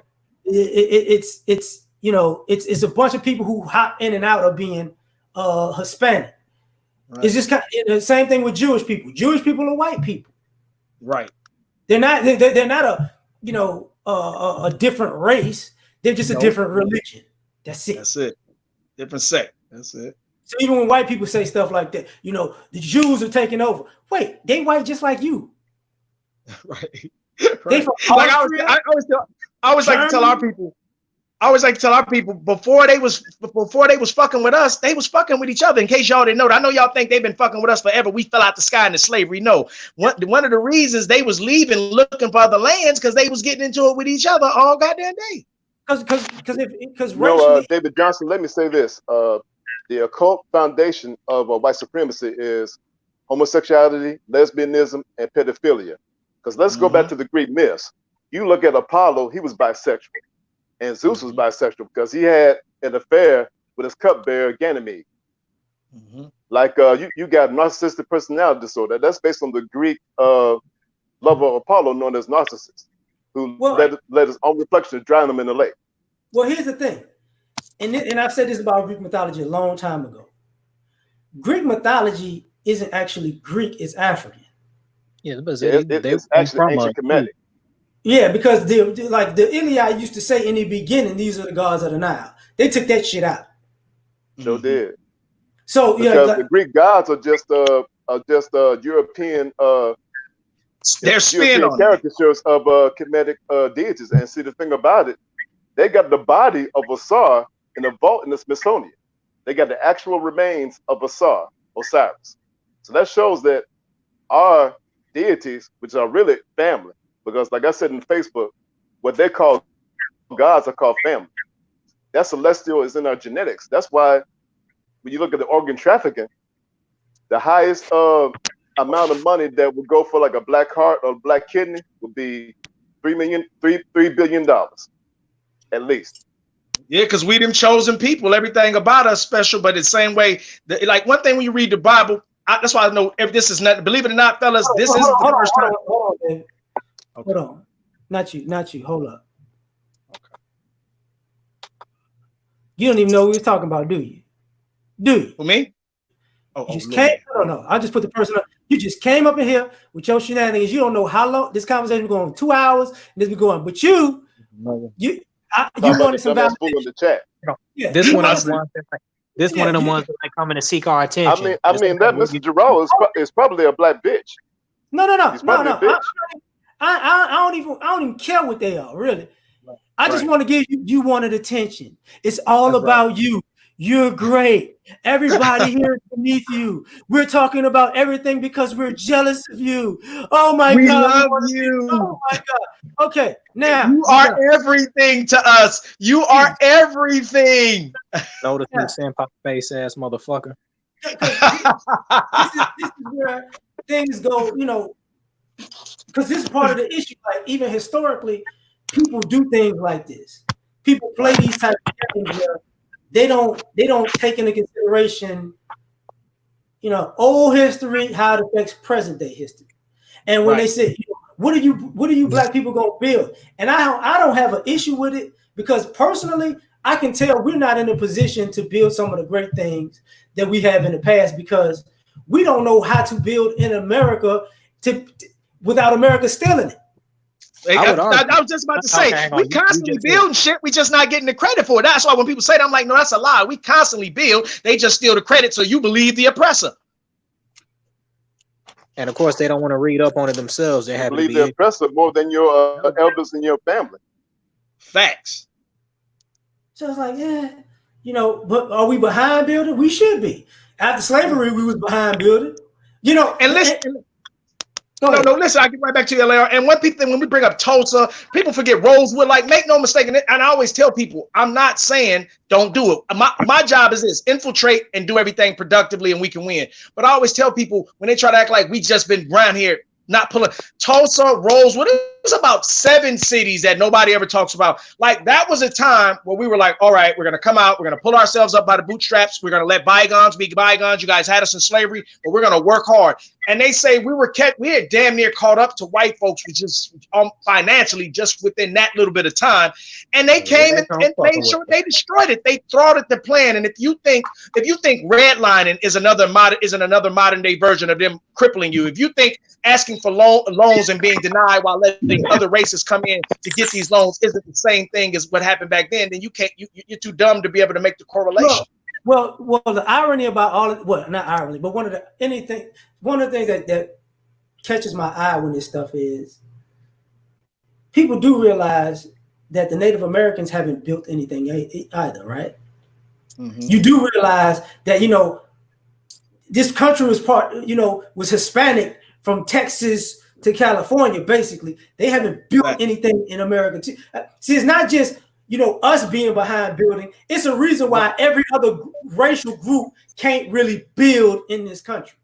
Right, because there's somebody stagnating this goddamn shit. Goddamn it! And man, listen, and here's why I know people don't understand rulership and race.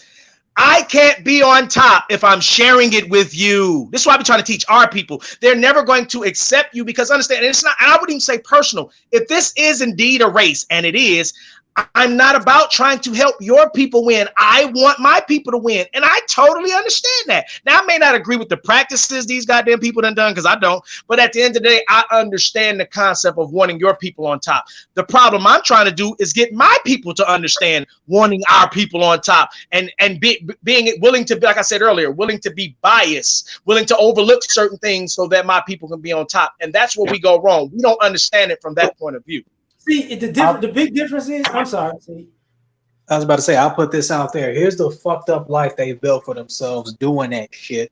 Like I said, they always fuck themselves up. When they trying to play the I'm top dog around here, something I like to think about is whenever I go places, I be like, okay, I could snipe from there, and there.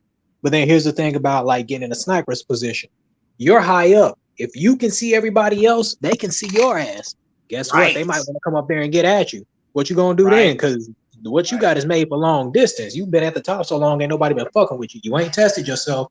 You ain't did shit to improve because you got complacent up there. Right.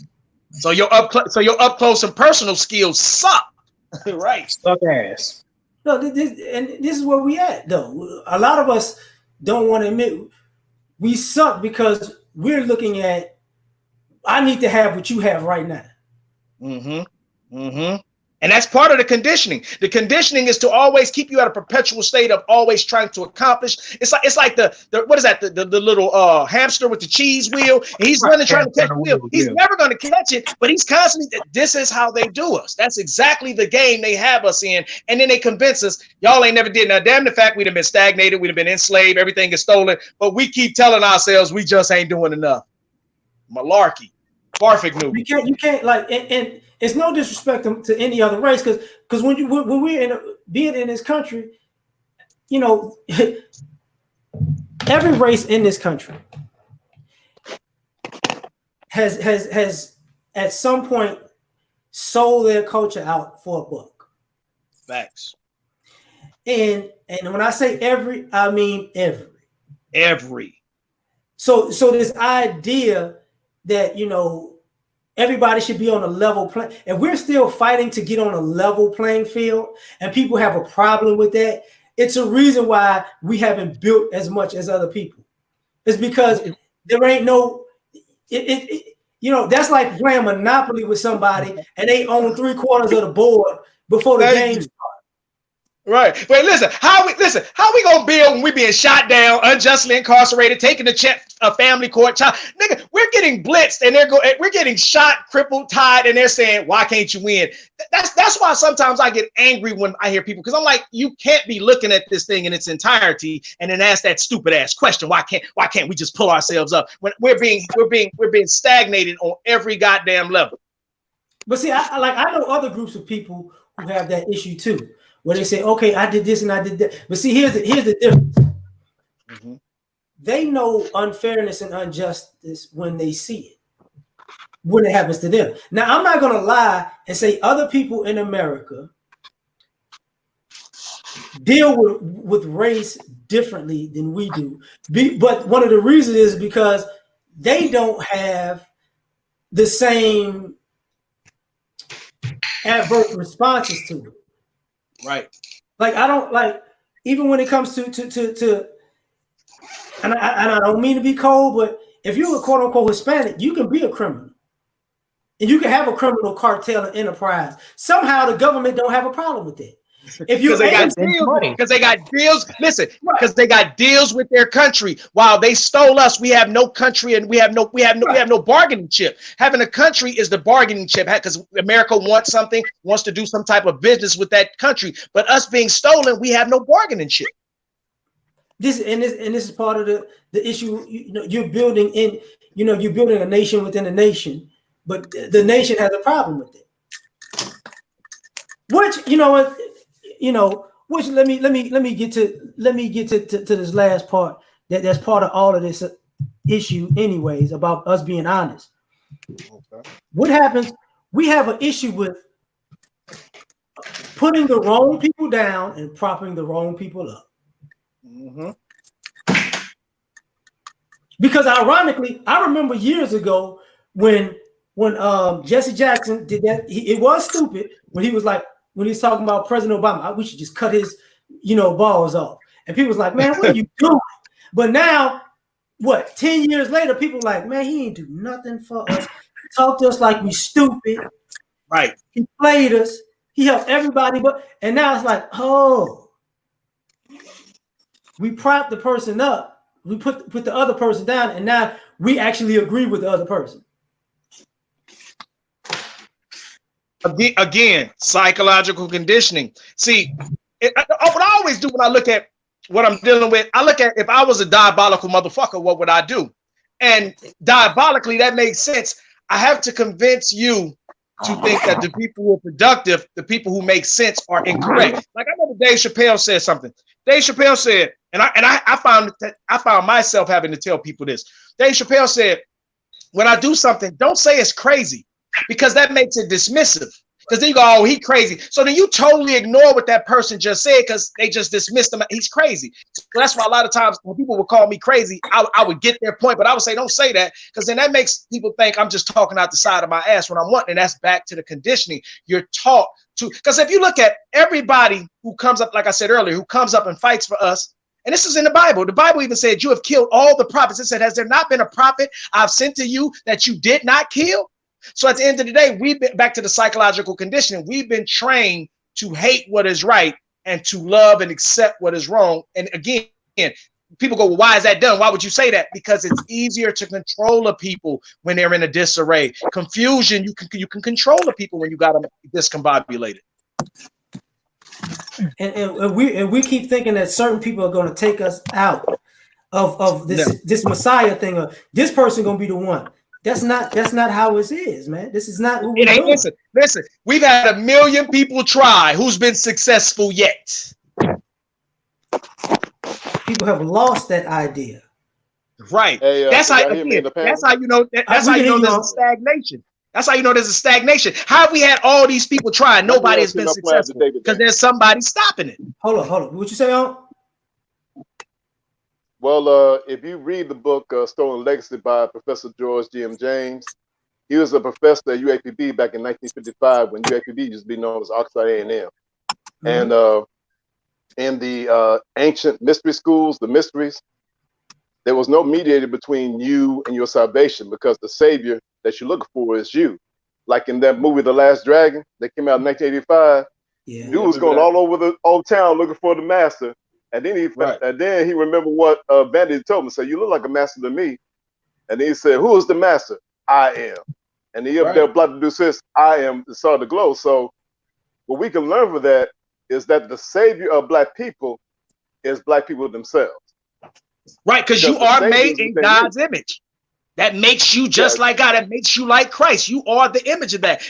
God doesn't have a respiratory system, legs, feet, toes, and all. That's not what he meant when he meant in your image. He meant you have the power to create, to shape things, to reshape things. Your soul is the God within you. Facts. A lot of people have a hard time with that, though, because they're stuck in religion. Well, not just being stuck in religion, But I'm gonna say this, and it might be contradictory to what we've been talking about. But Well, America is, in my opinion, is an ungodly country. that make no mistake. But on top of that, like you said in another panel, how is God going to defend you in an ungodly country? Yeah. But even with that, this country is set up to crush the God within you, because Facts. whatever you create in this Amen country, to that, brother. it has a racial undertone of, this can be godly if you created it, but this is ungodly if you created it. So this becomes a problem for people who are trying to actually exude their godlike ability to create, because people are trying to control. What this country is not necessarily just trying to control race. It's actually beyond that. It's trying to control the God within you. It has to. If it doesn't, this is why I play. It has to. If it doesn't control that, you could rise and overthrow it. It has to control the God in you, because you may get a bunch of y'all to start thinking this, and a few small I remember there was a movie, what was that, Red 2 or Red 1, that said there's nothing that a small dedicated group with a purpose can't accomplish. Because you may wake up, you may do your Morpheus thing and end up switching this whole game around. We must control it. Could I say something before I get off? Yeah. Okay, so as far as the godliness of the country, I would argue that it is actually the perfect God. This is the God of the country. L.A.R, the last time we spoke, I believe I said something along the lines of, they went to Africa, they taught us to pray with our eyes closed, and then they took all our shit while we were praying. So now here we are in this country, the very same people doing the same shit with the same God. But in addition to them sticking to everything that the God said, what they don't realize is that they had one of those, what's it called, precognitive dreams, some dreams where you see the future. Mm-hmm. So you got somebody with a guilty conscience that wrote that damn book and described more or less everything that was damn happening, because there have been countless references throughout this episode alone, and I'm sure we could think of several more if we actually sat down and gave enough time. They predicted their own downfall, and now it's getting to the point where the meek will be inheriting the earth. Facts. They've been sabotaging the fuck out of us, Facts. to revisit the building thing. A lot of the shit we built, they took credit for, and then they buried it, so nobody knows. Facts. They've basically fucking neutered us and continue to try to neuter us because of their neuter us, and then limit what everybody else is doing and limit their access to the country because they're afraid they'll get what they have coming. But absolutely, in the process of doing all that, I'm trying to remember what I was gonna say. They done softened everybody up. They invented because they had to. That's what I was about to get at. Let's just say the shit that they did invent. Like I think they had the first guns and shit. We were out. We were in Africa, fucking up lions and gazelle and hyenas and shit, and doing just fine, sleeping in a tent or wherever the hell we slept. The Asians were in their country also doing in their South thing. America's Olmecs up there doing levitation and building stone statues with our mystical parts of our cerebral cortex, our mind. Yeah, see, everybody was doing their own thing. It was just, while the Europeans may have at one point been, I wouldn't even say the smartest, but I'd say the most creative for the time because they were the lowest on the totem pole. They did gain an advantage over a lot of us, but because they've been on top for so long, they basically, it's like when you get muscles and then you lose them because you ain't been working out. Now they're losing their ability to hold on to everybody with lies and all the other shit that they've been doing.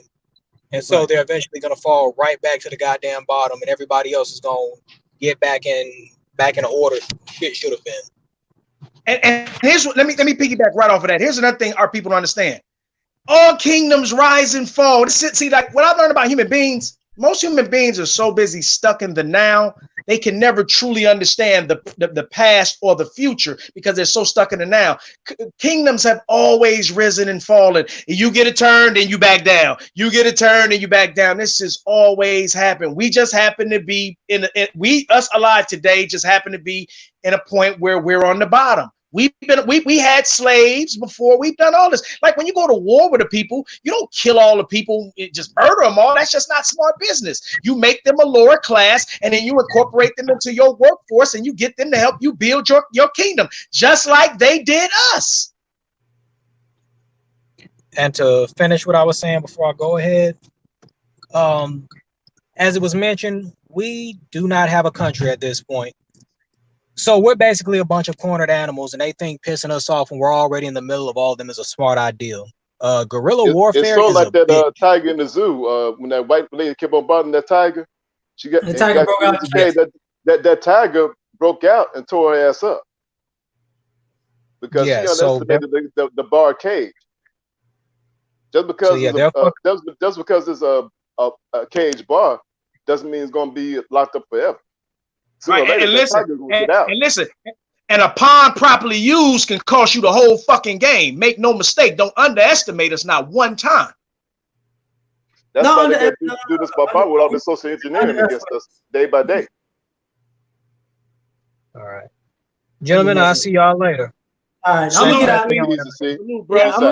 I'm gonna get out of here too, y'all. Man, we've been rocking for like 2 hours. All right, well, let me get his closing statement then, L.A.R. I appreciate you for having me on. Salute, Big Bailey. What's up, Big Ed? And what I want to say is this. What I want to say is this. Salute, bro. What I want to say is this before I go. I'm gonna give y'all, whether you accept it or not, and I ain't talking to y'all. I'm just talking to the listeners. That's not my business. If you want, let me tell you my key to how I stay above everything and how I stay catching everything. It's God. Because make no mistake, we the only people without a government. That's not by coincidence. There's no such thing as coincidences, luck, chance. I don't believe in none of that shit. People will believe in that, but won't believe in the creator. At the end of the day, what God is telling you, I talk to him on a regular, it's another conversation. He's waiting for you to recognize you're the only people without a government and a power because he's your government and your power. So to come to him, he'll open your eyes. I've had everybody work against me. I'm talking about, I said earlier, I was a shy dude. I had everybody working against me. All I've ever had was God, and I've accomplished major feats. Me and him interacting since I can remember, since I was at least 5. I can remember at least me and him interacting that whole time. People letting me down, people leaving me hanging, but he always made sure I got away. I succeeded. I went above and beyond, and he always makes sure I catch it. I tell people, you hard pressed to run some shit by me. Even if you get it by me at the moment, I'll go and read it and relook at it and reflect on it 1,000,000 times, and I'll catch your ass. So ultimately, you need to create it in your life. Otherwise, you're going to always be short. You ain't going to never be well-rounded. You need to create it to be well-rounded, and you need to be well-rounded in this fight. On that note, salute my brothers. I appreciate you for having me, L.A.R. Deuces. Cool. You can say something, Uncle Edward. Well, here's my final thought. And nephew, please put that chat of mine on screen so everybody can see it. This is the last thing I'm going to say, but please show it on screen first right quick, all right? The mind is the magician shaping your reality. I say it again. The mind is the magician shaping your reality. And I'm out. Cool. Appreciate it, Gab. Salute to you too. So y'all have a good day. Catch y'all next time. We out. Peace. Oh, well, yeah, let me end the broadcast before I just leave the damn thing. So peace, everybody.